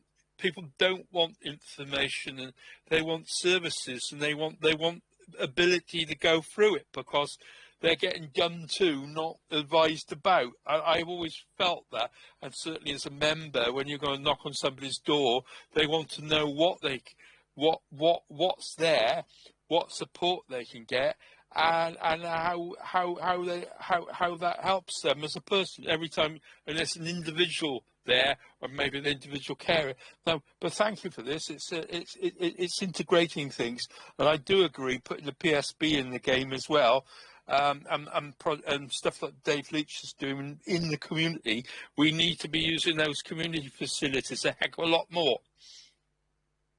Thank you, Councillor Ashley. Councillor Lucy Williams. Can I just check that you can hear me all right? Yes, fine, thank you. Oh, because I'm having to join on my phone. So thank you, Madam Presiding Officer, and thank you very much, Natasha, for that report. It's really helpful. This is just a suggestion going forward, because you're quite right. So integrating both committees is really helpful. And I wonder if there's a way, sort of going forward to next year, whether some of those reports that you've been feeding back to us now, whether during the course of the year those could also be integrated in some of the appropriate scrutiny committees, because I think sort of looking at those reports from a scrutiny point of view as we go along, we can also be a little bit more part of the decision-making process going forward. That was just a suggestion I wanted to make, but I thought it was a really helpful report. Thank you. Thank you, Councillor Williams. Chief Exec. Yeah, thank you for the question, Councillor Williams. Members will be aware that we are doing a piece of development work across with members. I think it's a great idea, and it's actually something that I spoke to Steve Thomas, who's leading that work with members across both councils, actually something similar about the broadening of and the widening of scrutiny function. It's something that members will need to make decisions on, but it's certainly a topic that has been brought to the fore, and something that Steve will take forward with you all. Thank you. Thank you. Councillor David Daniels. Thanks, Chair. Yeah, just to offer reassurance to Councillor Ashley that carers are very much represented on the carers strategic partnership, which forms part of the RPB. Similarly, the voice of citizens are represented on the citizens panel, which also feeds into the RPB and are represented at the board level, actually. So we do our utmost to involve those who have life experience in the services that we're providing. In terms of GPs, they're represented via the ISPB, because they also integrated service partnership. I hate acronyms. So you've got direct influence there from GPs in the formation of priorities. And actually, we're seeking to involve the ISPBs a lot more going forward, because each local authority has an ISPB, and there will be local knowledge there and local issues specific to Torfaen, for example, that may not be relevant in Blaenau Gwent or Monmouthshire. So we may have an issue with carer opportunity, carers respite here in Torfaen that isn't an issue elsewhere. We need to be able to be responsive to that. So I think empowering the ISPBs, who are made up with GPs involved, would be a good thing. In terms of scrutiny, I know that other local authorities are taking these reports to scrutiny, which I actually would welcome myself. All I would say is we're currently undertaking quite a lot of change with the RPB at the moment, so it may be worth, when it comes to the relevant committee, to basically let that bed in, because, as I've said, we're going to try and improve accountability and try and improve drive in the RPB, and hopefully that will be reflected in the sort of data you'll see when it does come to scrutiny. So I'd very much welcome that. It's being done elsewhere. Thank you. Councillor Dave Williams. Thank you, Madam Presiding Member. Just to very quickly respond as well to Councillor Ashley's point, there's been a significant development of the Citizens Panel and its breadth and membership. That's actually going to be subjected to the next RPB meeting, and I'm sure that the Citizens Panel would be very happy to extend the invitation to members who have an interest in attending for one-off or more often, particularly if they have lived experience to share. Thank you very much. Thank you, Councillor Williams. I don't see it. Oh, Councillor Morgan. Thank you, Presiding Member. Just a quick question about the integration of the Dewis Cymru facility, which I think is an amazing example of how information is being made available to people about what can support them and what resources are available. But it also talks about local support and resources that people can tap into and ways in which they can help others, which I suspect is sort of volunteering opportunities. I'd just like to know how we're integrating this with other important platforms such as Torvine Connects to make sure that we've got an integrated approach in Torvine. Might have to delegate to Dave Leach for that. Dave Leach. Hi, Councillor Morgan. Yeah, absolutely. It's something critical to us and in our thinking. So Connect Torvine is that platform that looks at promoting volunteering and promoting that sort of civic engagement and that information sharing within your community. Dewis has tended to fulfil a function more around the third sector and service provision within that third and community sector. So it's really important that the two platforms talk, but they both currently fulfil a slightly different function within the system. The integration between those two isn't fully working yet, and it's a priority for us to make sure that those linkages are more effective. Stuart, is that a legacy hand, or do you want to come back? No, I did want to thank David and et al. That came back to me and said we are doing something good. I'm glad to hear it. And I wouldn't mind an invitation to various citizens' things, but to observe and listen, because I feel there's a lot of people that probably miss out on this because they haven't heard it or haven't seen it. And that's no reflection on anybody. It's just there's an awful lot of this going on, and you guys know that. Thank you for that invitation. Thank you, Councillor Ashley. Thank you, members. I don't see any other comments. I'll take you to the recommendations which are on page 241 in your report. Can I ask members whether they agree with these recommendations, please? Any members against the recommendations? Any abstentions? That report is carried. Thank you very much.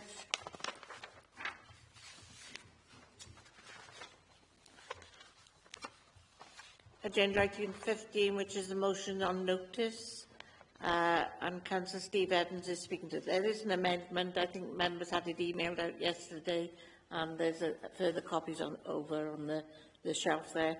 Councillor Steve Evans, can you move and explain your motion for us, please? Yes, thank you, Madam Presiding Member. I'd like to move an amendment to the original motion because, having had feedback from various colleagues, a number of issues with the original wording have been raised, some of which required some change. The amendment I'd like to move has been circulated to you all in advance of today's meeting, and I will read it out shortly. It's regrettable that I'm having to move this motion here today. It shouldn't be necessary. Members of the public quite rightly expect their elected members to attend as many meetings as possible, and whilst those are in the meetings, to participate as fully and constructively as possible. For some time now, we've all been aware of a minority of members who seem to be attending meetings, in particularly scrutiny meetings, for a short time to get an attendance mark, leaving the meeting without having meaningfully participated in the meeting. Those same members have often also repeatedly ignored the request of the chair to keep their camera on at all times during a meeting. It's at these meetings that the real hard work involved with being a councillor is done. We believe that this is not fair to the silent majority to get stuck in and do the work, while a minority get away with avoiding this important work behind the scenes. This is what the motion today seeks to address. This council notes elected members of Torvine Council should work together to safeguard the council's democratic processes. There is a need to do more collectively in terms of attendance and participation at the council committee meetings, ensuring that the Council's statutory democratic functions are effectively discharged.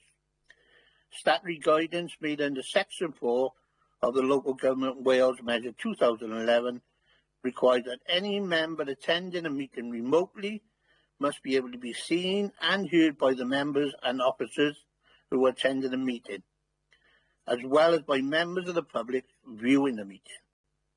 The hybrid policy approved by Cabinet has been adopted to support this requirement and set expectations for member engagement in hybrid meetings. This Council believes committed, consistent attendance and involvement at meetings at Torfaen Council is vital to maintaining the integrity of the Council proceeding. Being marked as present at one of the Council meetings should require councillors to do more than be there for the commencement and early stages of a meeting.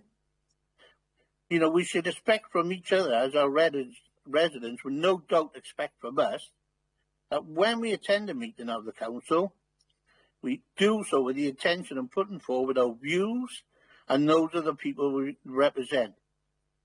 Throughout the duration of the meeting, that should be happening. Furthermore, during the course of committee meetings, our visibility and active participation as member of Torfaen Council is essential for transparency, accountability and effective decision making.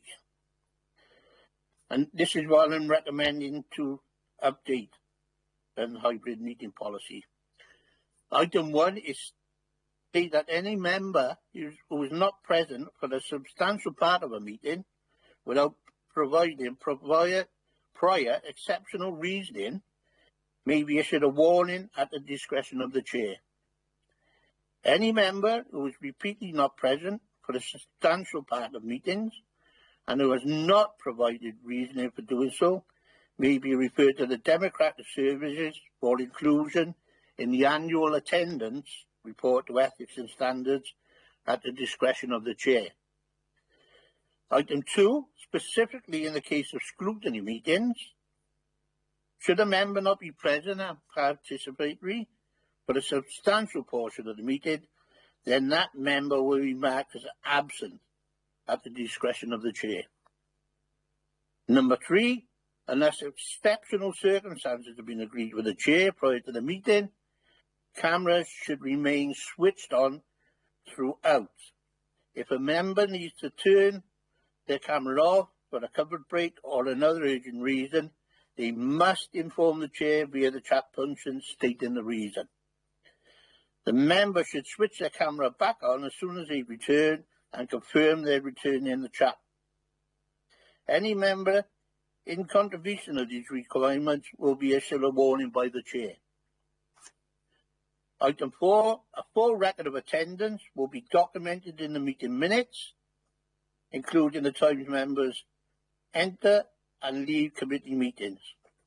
If a member turns their camera off, this will be considered as leaving the meeting. Item 5, which is the final one, ensure that these changes are communicated clearly to all members and incorporated into the hybrid meeting policy, which is attached as Appendix 23 to the Constitution. And thank you for that. That is my motion.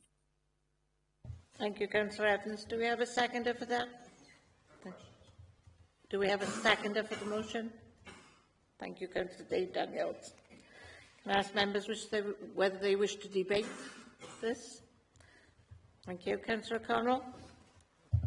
Yeah, thank you for the motion, the thoroughly patronising and unnecessary motion. Has this been reviewed legally to discuss whether you're introducing a potential discriminatory aspect to council business that prevents people with caring responsibilities or have to have parental responsibilities, and you haven't made reasonable adjustment to include those issues, and whether you decide whether a member is absent or not? And also, how do you prevent the political aspect of this being introduced into an area that simply doesn't need to be? First of all, it has been looked by legal, and there's no political motivation in it at all. There's nothing in there at all. It's in regard of members, and a dual under the code of conduct, and we're doing their attendance at meetings. Thank you. Councillor Dave Daniels. Yeah, I mean, I would say that, you know, in terms of accessibility, that's certainly something that I'm passionate about and is on my mind. And I think there's plenty of provision in the wording. If you notice the original motion was a lot more restrictive. There were a lot more issues with that. This is why this has been changed. But there is a lot of provision in there for, you know, genuine reasons. So if you have caring responsibilities, I commonly have those myself. That if you basically provide that reasoning, that it accounts for that, it enables you to do that. I think it's basically just singling out those people who just disappear without, you know, giving any reason, or just basically give spurious reasons, you know. So, you know, if you're going to the dentist 5 times a year, I mean, that's, you know, something wrong with that.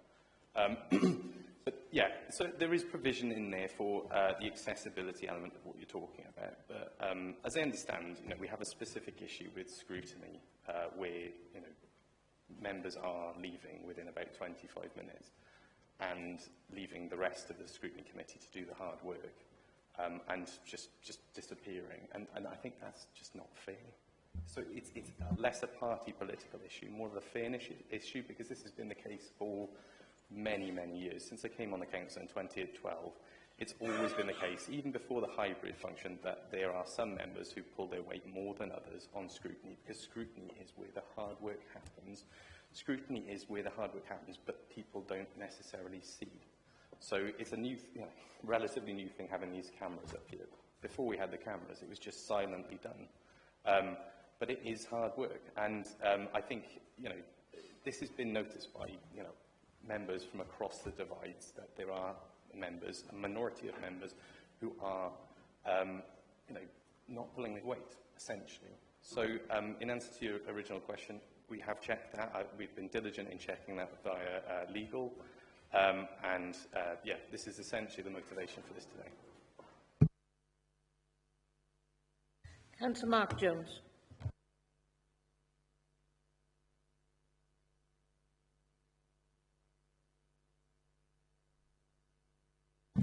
Help if I put the mic on, I do apologise. She's asked me to bring an amendment to the motion, if I could, please. This is what she says. Thank you for bringing this motion forward. While I fully support... Can we have the debate before we have another amendment? I've got two more people wishing to speak, and then we'll ask if you've got an amendment. Okay, I have got a question on that then. Go on, then. Of attendance of meetings, it seems to go against people who are actually in full-time employment. I'm very lucky, I've got good employers, so I'm able to attend most meetings, but everybody's not in that position. If I could give you, for this week, yesterday, I was down to attend Crossy Kellogg School at 10 a.m. This morning, I'm at a council meeting at 10 a.m. Tomorrow, got a pre-agenda at 10 a.m. for education. Thursday, 10 a.m, the actual scrutiny meeting. So it's Monday, Tuesday, Wednesday, Thursday. And when you're in full employment, that obviously can cause issues. I know we trialled last year of changing times, and they went to 4 o'clock, which, as everybody knows, to get to Pontypool at 4 p.m. is probably the worst time in the world. I don't see why some meetings, especially important ones, couldn't actually be 6 till 8 p.m. Give everybody a good chance. Okay, thank you. Councillor Jones. Councillor Daniels, you want to come in on the work? Yes, certainly. I mean, I think it's actually a fair point, and I think that, you know, I do have sympathies for those who work, because you do need representation across all of the different types of people who make up society. I would say that this motion actually equalises fairness in that respect, because at the moment, you know, if you're not present, it's recorded in the absence, and, you know, the electorate see, you know, that so-and-so has only been there for 1 out of 8 meetings. At the moment, and this is a sort of a unique thing from hybrid, really, you know, members can attend and then just leave after 20 minutes into a 3-hour meeting and still get registered as present. That's a fairness that's an unfairness that we haven't seen before, because generally before hybrid, people would come up and they would just stay up because physically it makes sense to stay here. And so in terms of members who can't make it in the first place, this doesn't disadvantage them any more so than they currently have, and you have my sympathies for that. This just equalises, this just makes it fairer for, in the sense that it highlights and targets those who cynically attend and leave and don't contribute. So hopefully that answers your question. Thank you. Councillor Janet Jones. Thank you, Madam Presiding Officer. I welcome this amendment because I think things in our, when we have meetings, need to be tightened up. I do appreciate the difficulty that some members occur with, as Mark said, with working, but I do think that attendance and the provision we have here certainly needs to be tightened up, because I think I've been involved in committees and have seen officers, or not officers, members leave after a short time. And after all, we are here to represent the residents, and we need to be seen to be doing that. Thank you, Councillor Jones. Councillor Alan Slade. Yes, thank you, Chair. I can't help feel that this is hardly a sort of finished document. What are the resource implications of this? So we can have people about democratic services sitting there with a little checklist that so every time somebody's camera goes off, they monitor it. And Robert, in the chamber, if somebody wants to pop out for a comfort break, are we expecting somebody to sort of make a note of the times? And then, you know, the word substantial is doing a lot of legwork here. What does that mean? When you know, I'm all for encouraging attendance, don't get me wrong, but I think this is a bit of a, I don't think this is the forum to do it. I think perhaps, you know, we could ask Jason Lewis to put a report into the proper committee, which would be the Democratic Services Committee, and that could be considered there, and then it could work its way, you know, to full council, you know, when it's all been consulted with. This just seems to be, well, I'll be voting against it because it just doesn't seem as if it's fully thought through, personally. Thank you, Councillor Daniels. Do you want to come on now? Yeah, happy to. I mean, the reason I'm coming back so often is because Steve isn't allowed to speak until, and that closes the debate if Steve speaks. Yeah, I mean, it's actually a fair point around the question around substantial. I mean, the original motion featured the word substantial, and that was problematic.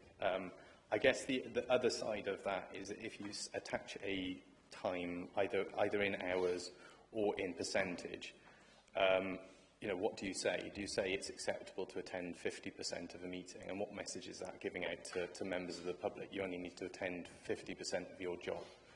And we felt that would be unacceptable. I think that it's got provision in there around discretion via the chair.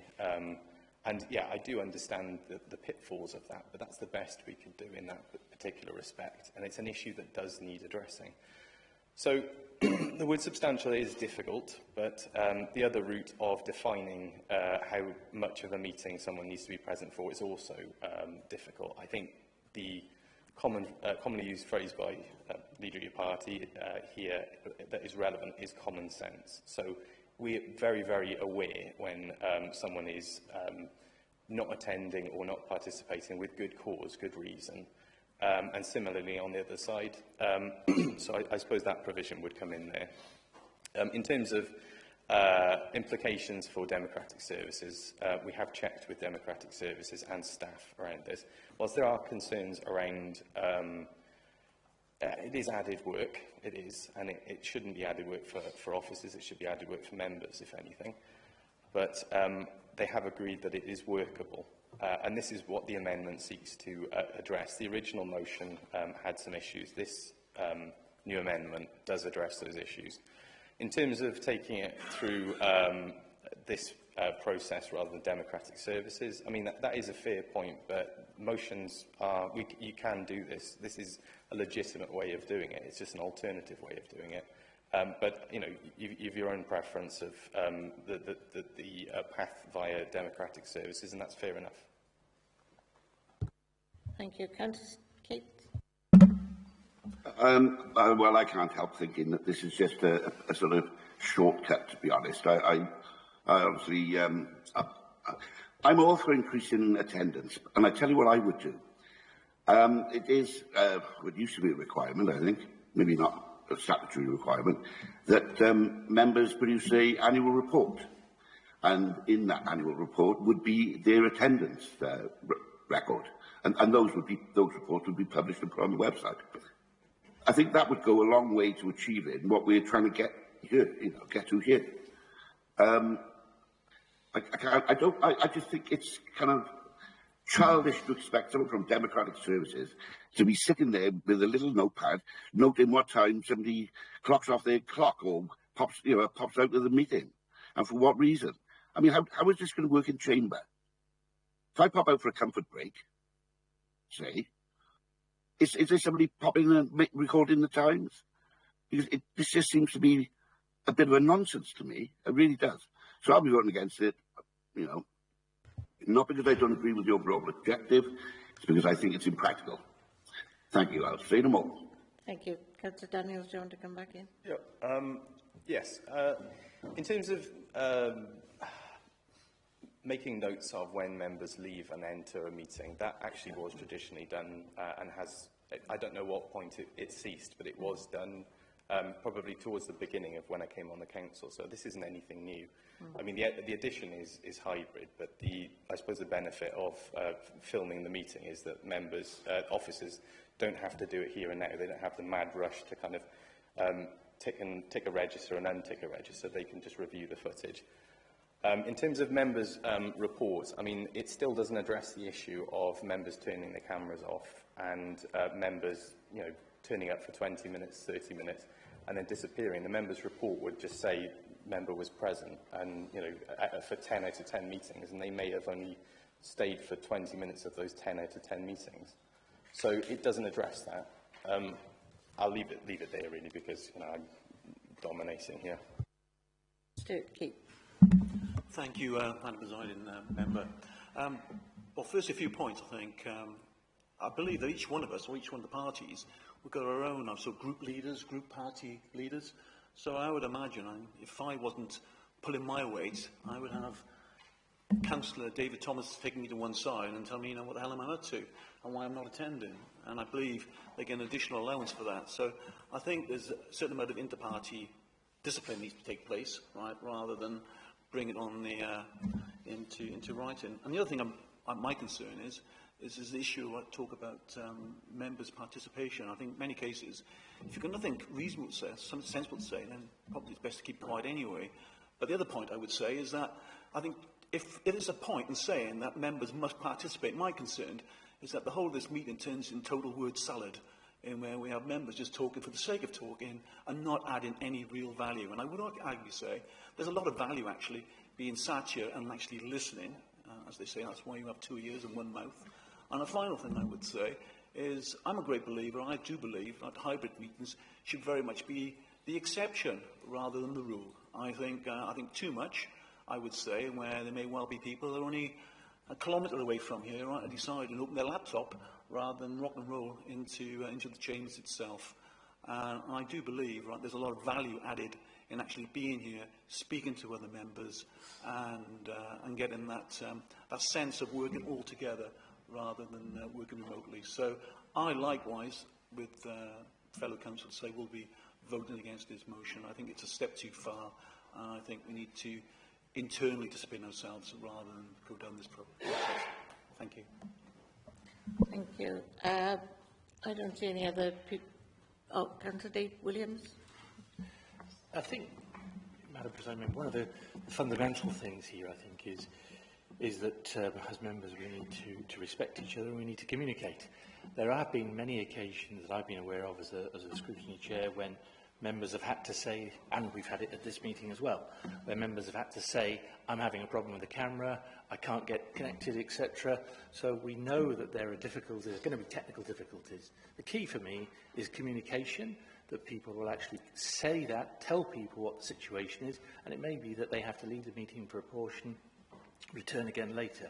I think that for me is the most fundamental thing, that we actually take the opportunity to make sure that our colleagues are appraised as to our position. And there are going to be times, inevitably, for all of us, that we will need to leave meetings early because of other commitments. Again, that can be fairly and reasonably communicated. We've had examples today. And there are going to be times when members will have to miss meetings. And I think we need to be honest with ourselves sometimes and say, look, I'm going to have to miss this meeting rather than just be there for 10 minutes when I'm not really going to be able to do very much. So I'm just giving those as considerations for us all to think about. Yeah, sorry, just one final point from me. I think we're using a sledgehammer to crack a nut here, I think. And what I would like to see is perhaps more of the focus turned to the chairs to manage their particular meeting. We give them an extra allowance, and that's not just to sit there and direct the meeting, it's to make sure that the purpose of the scrutiny meeting, for example, functions correctly.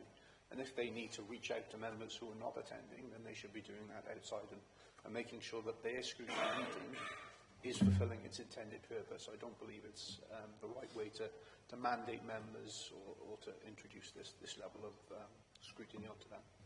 Thank you. Thank you. Can I just have a final word on this? There's nothing more embarrassing than sitting... I have put my hand up. Sorry. Councillor Ashley, do you wish to say something? Or can I say my piece first? Yeah? There's nothing more embarrassing than calling a member or asking an opinion of a member whose camera is off and they don't answer. You know, that is really embarrassing when you're sat in a chair and you're trying to get the communication from people with their cameras off. Another thing is leaving the meeting and having to check whether or not the committee is still quorate. You know, that is a major issue within scrutiny committees. So, Councillor Stewart-Ashley, your point, please. Very similar to both you and David, to be honest, Chair.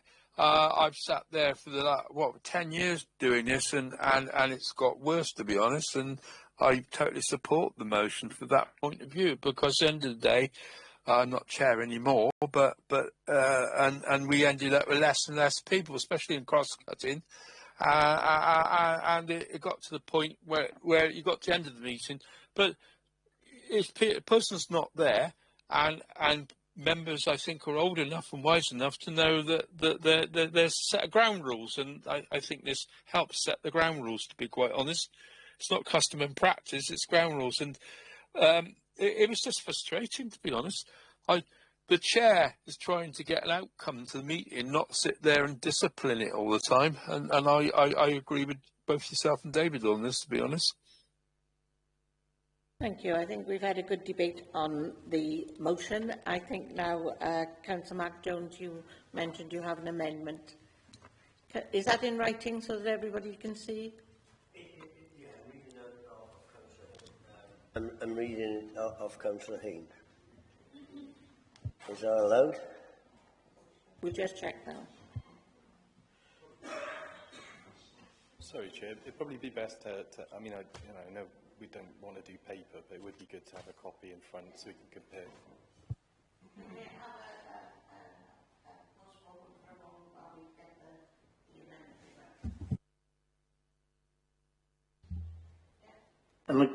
Could I just come back in, Madam Presiding Member? All leaders were brought in front of the ethics and standard, which I'm as a member, and were spoken to as a collective and as individuals of different political parties. So they were spoken to. Thank you. Councillor Evans, I'll call you in as a final response after we've heard the amendment. We need the written amendment to be circulated.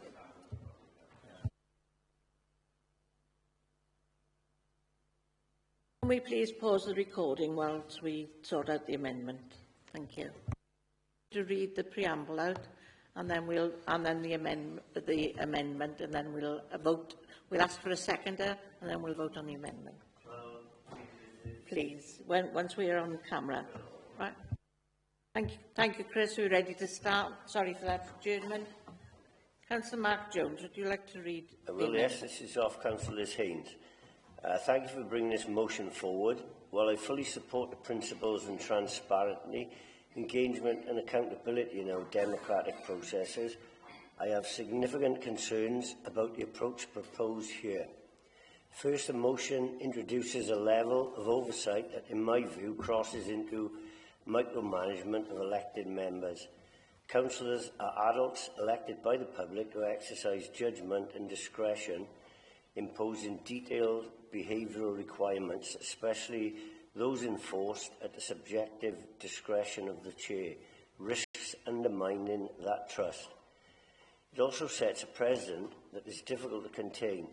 If we begin regulating camera use or temporary absences, where does that stop? One could play devil's advocate and ask whether we are to legislate for every possible lapse of circumstance, from dozing off to attending a meeting while travelling.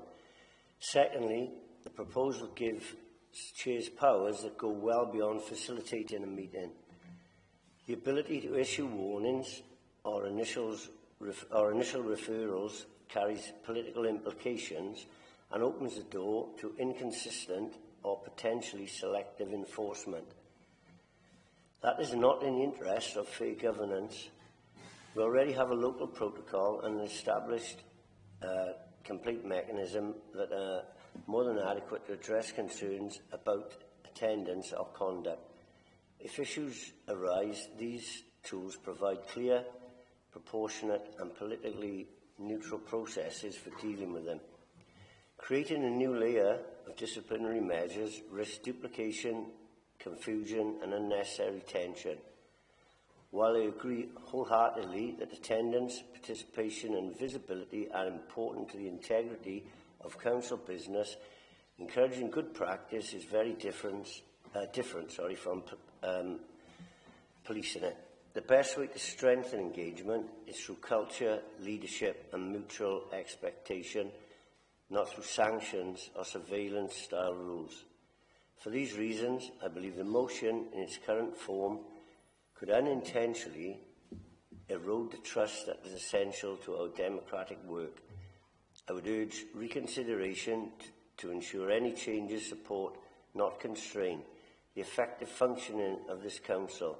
Finally, in the interest of maintaining consistency and supporting smooth running of our democratic processes, it is reasonable that officers attending council or committee meetings also follow the current established meeting protocols.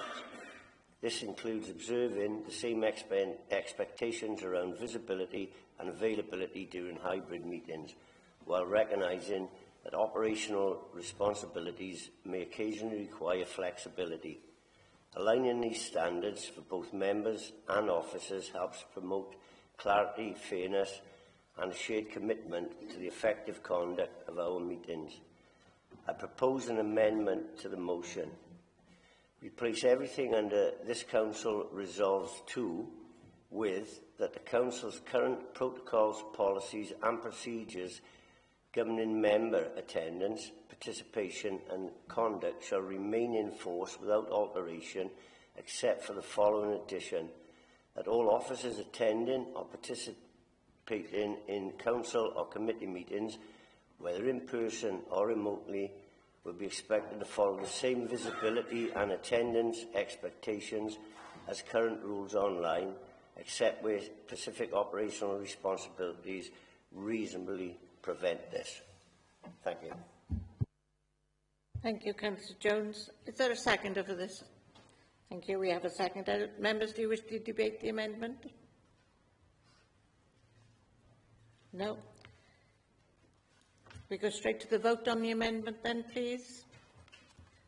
Can we have the screen back up, Chair? Yeah, okay. Can you all see? We're going to the vote now on the amendment that Councillor Jones just read out. Chris, can you do a roll call, please? Sorry. Oh, a show of hands is up to you, members. We're happy to show of hands.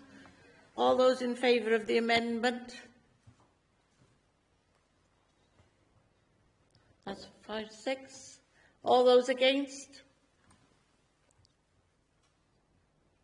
That amendment is lost. Thank you. Councillor Evans, do you wish a right of reply to the original motion with the amendment that you made? No, just to say that as an Ethics and Standards member, as previously stated by one of the members, all leaders were present at the meeting, and since that meeting, the reason the motion went in, because nothing has changed, it has stayed the same. So that's the reason I put the motion in. Thank you. Thank you for the support. Thank you, Councillor Evans. Now we'll go to the vote on the original motion that the amendment was made on. And I'll ask for a show of hands again. All those in favour? All those against? Any abstentions? That motion is carried. Thank you very much. Takes us to agenda item 16, the members' question time. There are 7 questions for today. Councillor Caroline Price had to leave early, and Councillor Gaynor James will be taking her question. Thank you, Chair. Given the recent adverse weather, can the executive member advise of the maintenance schedule in place to ensure drains and culverts are not blocked? Thank you, Councillor James, and thank you, Councillor Price, for the question. During the winter months, inspection frequencies are increased to ensure that our culverts are operating at maximum capacity. For our highest priority culverts, they are inspected on a weekly basis. Other culverts on a lesser priority list are inspected on a 2 or 4 week rota. In addition to the routine maintenance schedule, the highest priority culverts are inspected in advance of severe weather warnings and monitored during the storms to ensure that they are operating at optimum efficiency. In regard to road drains, we have a gully maintenance programme which has now been restructured. We've split crews into north and south teams, which now improves the coverage and efficiency. When we have severe weather warnings and during extreme weather conditions, which we seem to be having a lot of lately, increased monitoring is undertaken to ensure that the drains in our most problematic areas are working effectively to reduce flood risk on the highway. We also deploy additional resources during the autumn leaf fall period to clear drains of leaves within areas which is designated as being high-risk flood areas during extreme weather conditions. This also helps to ensure that highway drainage operates as effectively as possible. These measures underline the commitment of the service to ensure good levels of preparedness prior to the storms hitting our area, which are increasing due to climate change. In addition, as part of the new deal with our communities, officers will be engaging with our at-risk communities to ensure that these communities are more resilient and develop collaborative solutions in the face of such challenges which appear to be increasing in frequency. I'd also like to take this opportunity of thanking our staff who were out preparing for storms or out in the midst of bad weather and flooding, so I'd like to say a big thank you to all those involved. Thank you. Thank you. Question 2, Councillor Nick Horler. Thank you, Madam Presiding Member. Over years, we've seen an increase of the amount of traffic travelling up and down the valley, which may be due to the industrial estate and additional housing that's in Blanavon. It's very apparent at peak times it can take up to an hour to make a 5-mile journey to Pontypool. Please can the relevant officer advise me on the following. What is the county doing, if anything, to address the significant highway network issues that currently exist on the A4043 strategic network? What is the current status of the North Torvine Traffic and Transport Study and the Highways Asset Management Plan? Does this still exist? And when was this the last time was this reviewed? An update on what progress is being made to progress any further proposals. And finally, are there any bids submitted to Welsh Government or any other funding sources to try to secure funding for schemes specifically or are a part of the wider funding bids? Thank you. Thank you, Councillor Hall, for your question. The North Torvine Highways Regeneration Study focused on identifying improvement to the main A4043 route and successfully secured Welsh Government funding over the last 10 years to deliver a significant highway improvement project on the A4043, A472 roundabout the south of Tesco. Torvine has also been successful in securing funding for several junction improvement schemes, including enhancing the A4043 George Street junction. The Council also remains committed to reducing private vehicle journeys by offering alternative and sustainable transport options. Exploring investment opportunities for infrastructure improvements through Welsh Government funding via Cardiff Capital Regional Transport Plan has also been done by working with public transport operators to provide a comprehensive bus network and by developing active travel routes across the borough to make walking and cycling easier, quicker and safer. We do have similar problems and issues along the A4042, especially where high traffic volumes during peak periods cause delays comparable to many areas across the UK.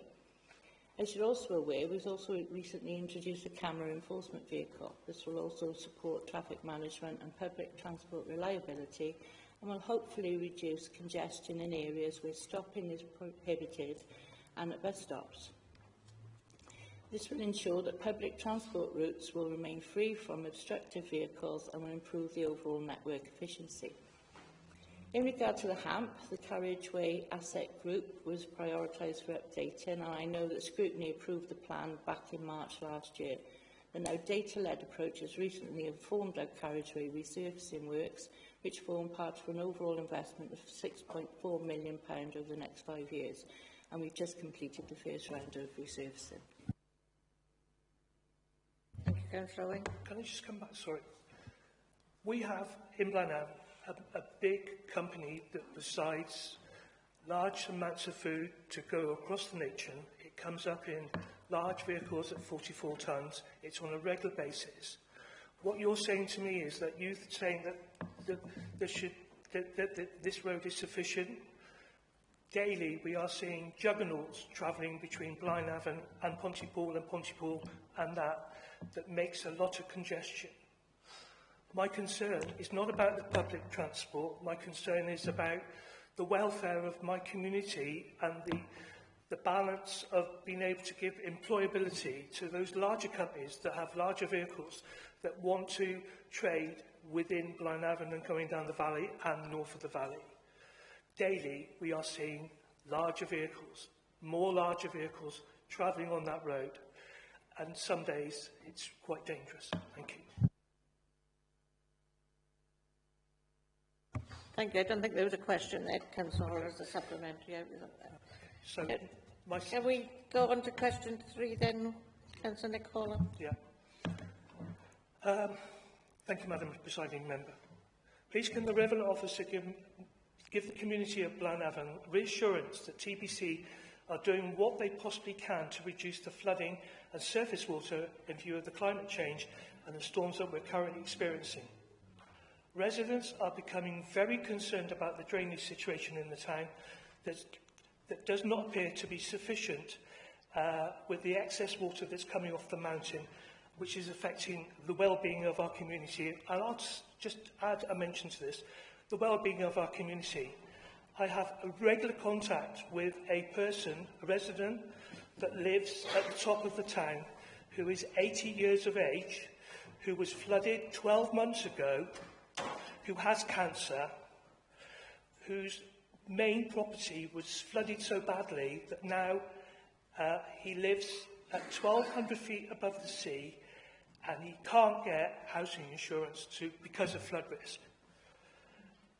Whilst I am fully aware that there are things in place, please can you give us, my community, some reassurance on this, please? Thank you for this question, Councillor Hawler. The recent extreme weather event was a result of Storm Claudia and resulted in rainfall intensities, which was described by the Met Office as unprecedented. Blaenavon was impacted by the same level of rainfall experienced by Monmouthshire. Thankfully, there was only limited impact on the community. as a result of excellent levels of preparedness by the authority and the hard work of the teams. I know I thank the teams in response to Councillor Price's question, but again, I'll reiterate that my thanks go to those out there in extreme weather and heavy rainfall. So again, a big thanks to all involved. The main challenge was surface water runoff from the upland areas, which, as you know, are not in the ownership of the authority. We do have several projects running, which I know you're aware of. We've had some funding from the National Peatland Action Plan and have developed and delivered peatland restoration interventions across some upland locations in the borough. These peatlands play an important role in regulating water in the uplands. Peatlands in good condition can reduce flooding risks, so we'll continue to focus on those projects. We're also developing a scheme in Elgin Ravine, which will help provide benefits for biodiversity and improve accessibility, but will also help to retain water. And I'm sure that the local ward members will acknowledge that there's been an awful lot of good work that's already been undertaken to limit the impact of runoff on the hillside. And I know that officers are working with ward members, private landowners and engaging with the local community to develop further improvements. Thank you, Councillor Owen. Councillor Janet Jones has left. Did she ask you to read? Oh, right, thank you. Councillor Hall, would you like to read Councillor Janet Jones? Yeah, sorry, Madam. Thank you, Madam Presiding Member. This is on behalf of Councillor Janet Jones. Following the closure of Arthur Jenkins' home, can you offer an update as to what lessons have been learned and what future plans are there for the site? Thank you. Councillor David Daniel. Thanks for the question, Councillor Haller and Councillor Jones in absence. When I last updated Council, I set out in quite a bit of detail, I think this is an answer to Councillor Cowles' question, I think it was last month, that we had followed through escalating concerns and ultimately home closure. I know that this was an incredibly challenging time, not least for those living in the home, their families and the staff who worked there, and I reflected on how important it was that we maintain the robustness of our processes to safeguard residents, and how the safety and well-being of residents will always remain our highest priority. I also explained that we undertake lessons learned, a lessons learned exercise as normal practice. This hasn't yet taken place. This is planned for the new year, so I don't have any update on to offer on the findings of this yet. Thanks also for asking about the future of the building. I want to stress that it's very early days regarding the use of this building at the site. Spectrum, the provider that rang Arthur Jenkins, it has not yet vacated the site, and so we've not got the keys back yet. So we've not yet explored any intention for the site in earnest. We expect to be in possession of those keys in the new year, and as with any vacant building, I'll be expecting council officers to prepare an options appraisal on potential routes forward with the opportunities, benefits, risks and costs of each of these options. I'd like to extend an offer to meet with all Blynavan ward members, and this will involve my colleague, Councillor Gordon, because this now moves into her remit with assets, to discuss the principles for this appraisal. Thank you.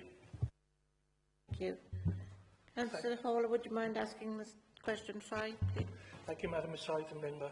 I also share Councillor Janet Jones's thoughts about this question. The landscape within the World Heritage Site continues to be eroded by off-roaders.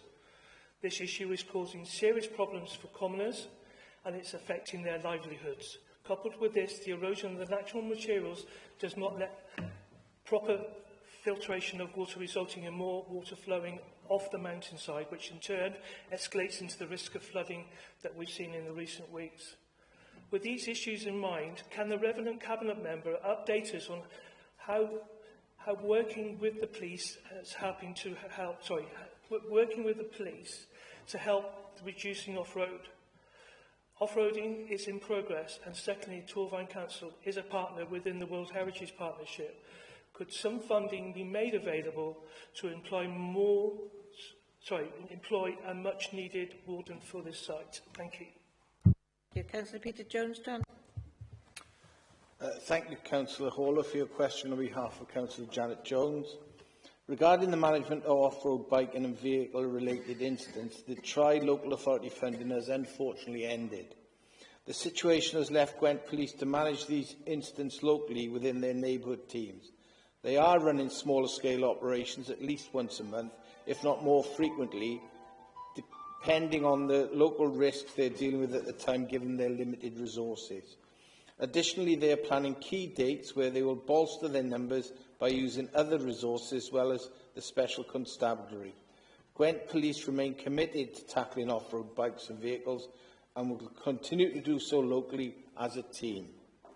With regard to the second part of your question, officers are currently working with Blenavon commoners and other stakeholders through the Caring for the Blenavon Industrial Landscaping Working Group to explore potential options to employ a warden. Any such post would require collaboration and contributions from all partner organisations and would focus on support and implementation of the management plan rather than fulfilling an enforcement role like the police. Councillor Owen, and I've spoken to Councillor Owen about this, is committed to keeping you and the other ward members updated as discussions progress. Sorry, Madam, can I come on back on a supplementary on this, please? 2 weeks ago, I went to a meeting, a roundtable meeting, with senior members of Parliament and senior members of the police service. Their main concern was the amount of funding that they were getting from the three counties through the Shared Prosperity Fund. And we don't have that Shared Prosperity Fund anymore, which was, I think, £180,000 that was given to the police to help manage the uplands. I firmly believe, and along with Janet Jones, that we need to be looking at that funding to be able to help the police, because this is not just about off-roading, this is about a crime epidemic that's happening on the uplands because the police haven't got the facilities to do that. And I ask that we all work collaboratively as all the counties around the area to be able to see if we can help the funding for those police officers, please. Thank you. Thank you, Councillor Holland. Question 6, Councillor David Thomas. Thank you, Madam Presiding Member. Can the executive member confirm how the Council tracks and verifies financial impacts of the Climate Change Emergency Programme, specifically whether the reported energy savings for schools are reported as actual budget adjustments within those school delegated budgets? And could you outline the process used to ensure those savings are independently verified before being reported publicly? Councillor Morgan. Thank you for the question, Councillor Thomas. Turning to the first part, I'm more than happy once again to talk about the significant energy savings our schools are seeing. Energy savings are tracked using actual consumption data from utility meters and billing records for each site. These figures reflect the reduction in energy use following interventions such as solar PV installations or efficiency measures. When individual schools set their budgets for the new financial year, they're based on energy and water forecasts calculated by the energy team based on historical consumption over 12-month periods, adjusted where known projects will reduce usage. These forecasts are provided to Finance to support individual schools in their budget setting, and Finance is also aware of any annual loan repayments that are linked to past projects. For schools, energy bills are paid from their delegated budgets, so any reduction in consumption directly reduces their expenditure. But these savings are not recorded as separate budget adjustments by the Council because schools manage their own budgets independently. Where Salix loans have funded installations, schools use the savings achieved to cover the loan repayments during the agreed term, which is factored into their budget planning. Once the loan is fully repaid, the school retains the full benefit of ongoing savings. And turning to the second part of your suggestion, which suggests that you may have some concern about the validity of this analysis, I'm pleased to be able to reassure you. The savings reported are based on actual metered consumption and billing data that is provided by the utility companies. These companies own and operate the meters, and their billing systems are quite independent of the Council. This provides an objective and reliable source of data without the need for additional third-party verification. To ensure accuracy, savings are calculated over a full 12-month period post-implementation, which accounts for seasonal variations and changes in usage patterns. This approach is consistent with standard practice across local authorities and energy management programmes. Thank you, Councillor Morgan. Councillor Thomas? You have a supplementary? Yeah, I do have a supplementary. Thank you, Madam Presiding Member. Thank you for your answer. At full council on the 4th of March 2025, you told this chamber that money saved through the Climate Emergency Programme was, and I quote, giving schools the choice to retain staff, end of quote. Before I break down the figures, I want to remind you that this council has spent £8,393,573 on the Climate Change Emergency Programme since its declaration. Given that level of spending, can you explain how your statement on the 4th of March was possible when the Council's own data for 23-24 shows that the total recorded energy savings across 40 schools was £343,486, which is an average of £8,587.15 per school. 5 schools actually recorded increased energy costs. There is no audit trail linking any recorded savings to staffing budgets. No school received any budget adjustment based on these savings, and £8,587.15 is nowhere near enough to fund even a part-time support post. So, may I ask, on what financial evidence was your statement on the 4th of March based? Because the Council's own figures show it could not have resulted in any school having the choice to retain staff. Thank you, Councillor Thomas, for your follow-up question. I think essentially what we're doing here is comparing apples with pears, and the explanation of the schools having additional funding through which they can choose to prioritise within their own budgets has been given in the first part of my answer, which clearly shows that we have robust methods to demonstrate the savings that schools are making, which are contained within their own budgets and allow them to make those choices. Councillor Morgan. Question 7, Councillor Jason O'Connell. Thank you, Chair.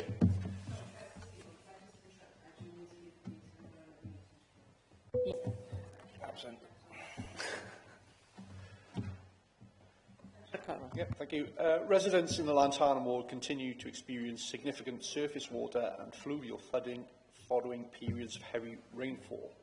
Despite previous correspondence and a site visit attended by the leader of the council during the summer, many residents feel that insufficient progress has been made by Torfaen County Borough Council, Natural Resource Wales and the Welsh Government to deliver lasting solutions. Can the relevant Cabinet Minister confirm whether the Council accepts that the substantial housing growth delivered across the borough in recent years, in the absence of commensurate upgrades, downstream drainage and watercourse capacity, has contributed to the severity of flooding now experienced in Lantana? Furthermore, what specific steps will the Council now take to press Welsh Government and Natural Resource Wales to honour the commitments made during the leader's site visit and to fund and implement permanently engineered solutions for the affected residents at the earliest opportunity? Thank you.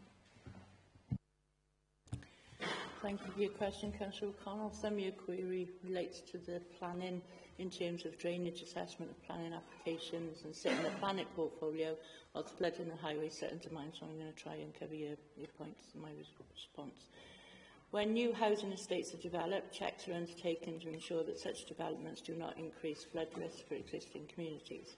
As part of any planning application, all drainage strategies are required to comply with Technical Advice Note TAN 15, which our planning department uses to ensure that flood risk is appropriately covered in both plan making and development management decisions. In addition to TAN 15, since January 2019, all new developments in Wales of more than one dwelling or with a certain size construction area have been required to use sustainable drainage systems and SEDS, designed, constructed and maintained in line with statutory national standards.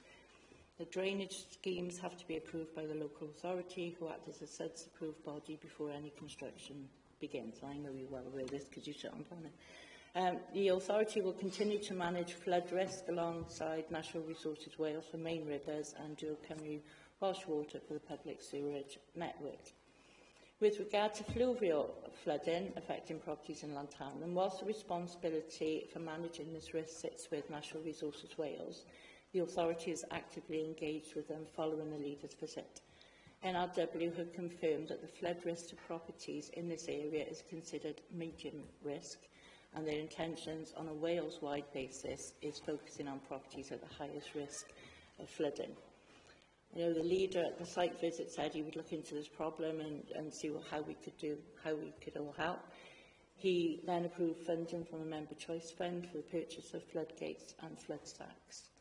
We are continuing to work with the community in this area, and officers are looking into options to find the right solutions which will assist the community and to be able to ensure that they are more resilient during periods of heavy rainfalls. Thank you. If I can come back, thank you for the answer. It's quite comprehensive. I just want to touch on the general area of Llantarnam. I think we all appreciate that the Boating Lake area is an area that regularly floods. The ward members have been assured that improvements to the flood defences are in motion, but as of yet they've not been implemented. Can you provide an update or any assurance that this treasured part of Torfaen will be protected for flooding in the near future? I think this can require a detailed response. If it's okay with you, I'll get a response and come out to all Llantarnam members. Thank you. Okay, thank you. Thank you, members, for those questions. That takes us to agenda item 17, Cabinet Decisions, 25th of the 11th, 2025. Cabinet decisions start on page 287 and are for the Council to note. There are no challenges to any decisions. Check that the chat box... The members are wishing to ask or comment. I'm reading from my script now. Any members or comments? Questions? Thank you, members. I'll ask you to vote on the note to note the Cabinet minutes. All those in favour, please. Any against? Any abstentions? Thank you. Those minutes are noted. The date and time of the next meeting, for your information, members, the next meeting is scheduled for Tuesday, the 20th of January, 2026 at 10 a.m. The next agenda item is the exclusion of the press and public. The following item is not for publication in accordance with paragraph 16 of the Schedule 12A of the Local Government Act 1972, as amended. As the report contains information in respect of which claim to legal professional privilege could be maintained in legal proceedings, I'm asking Chris now to stop the recording of this meeting so that we can go into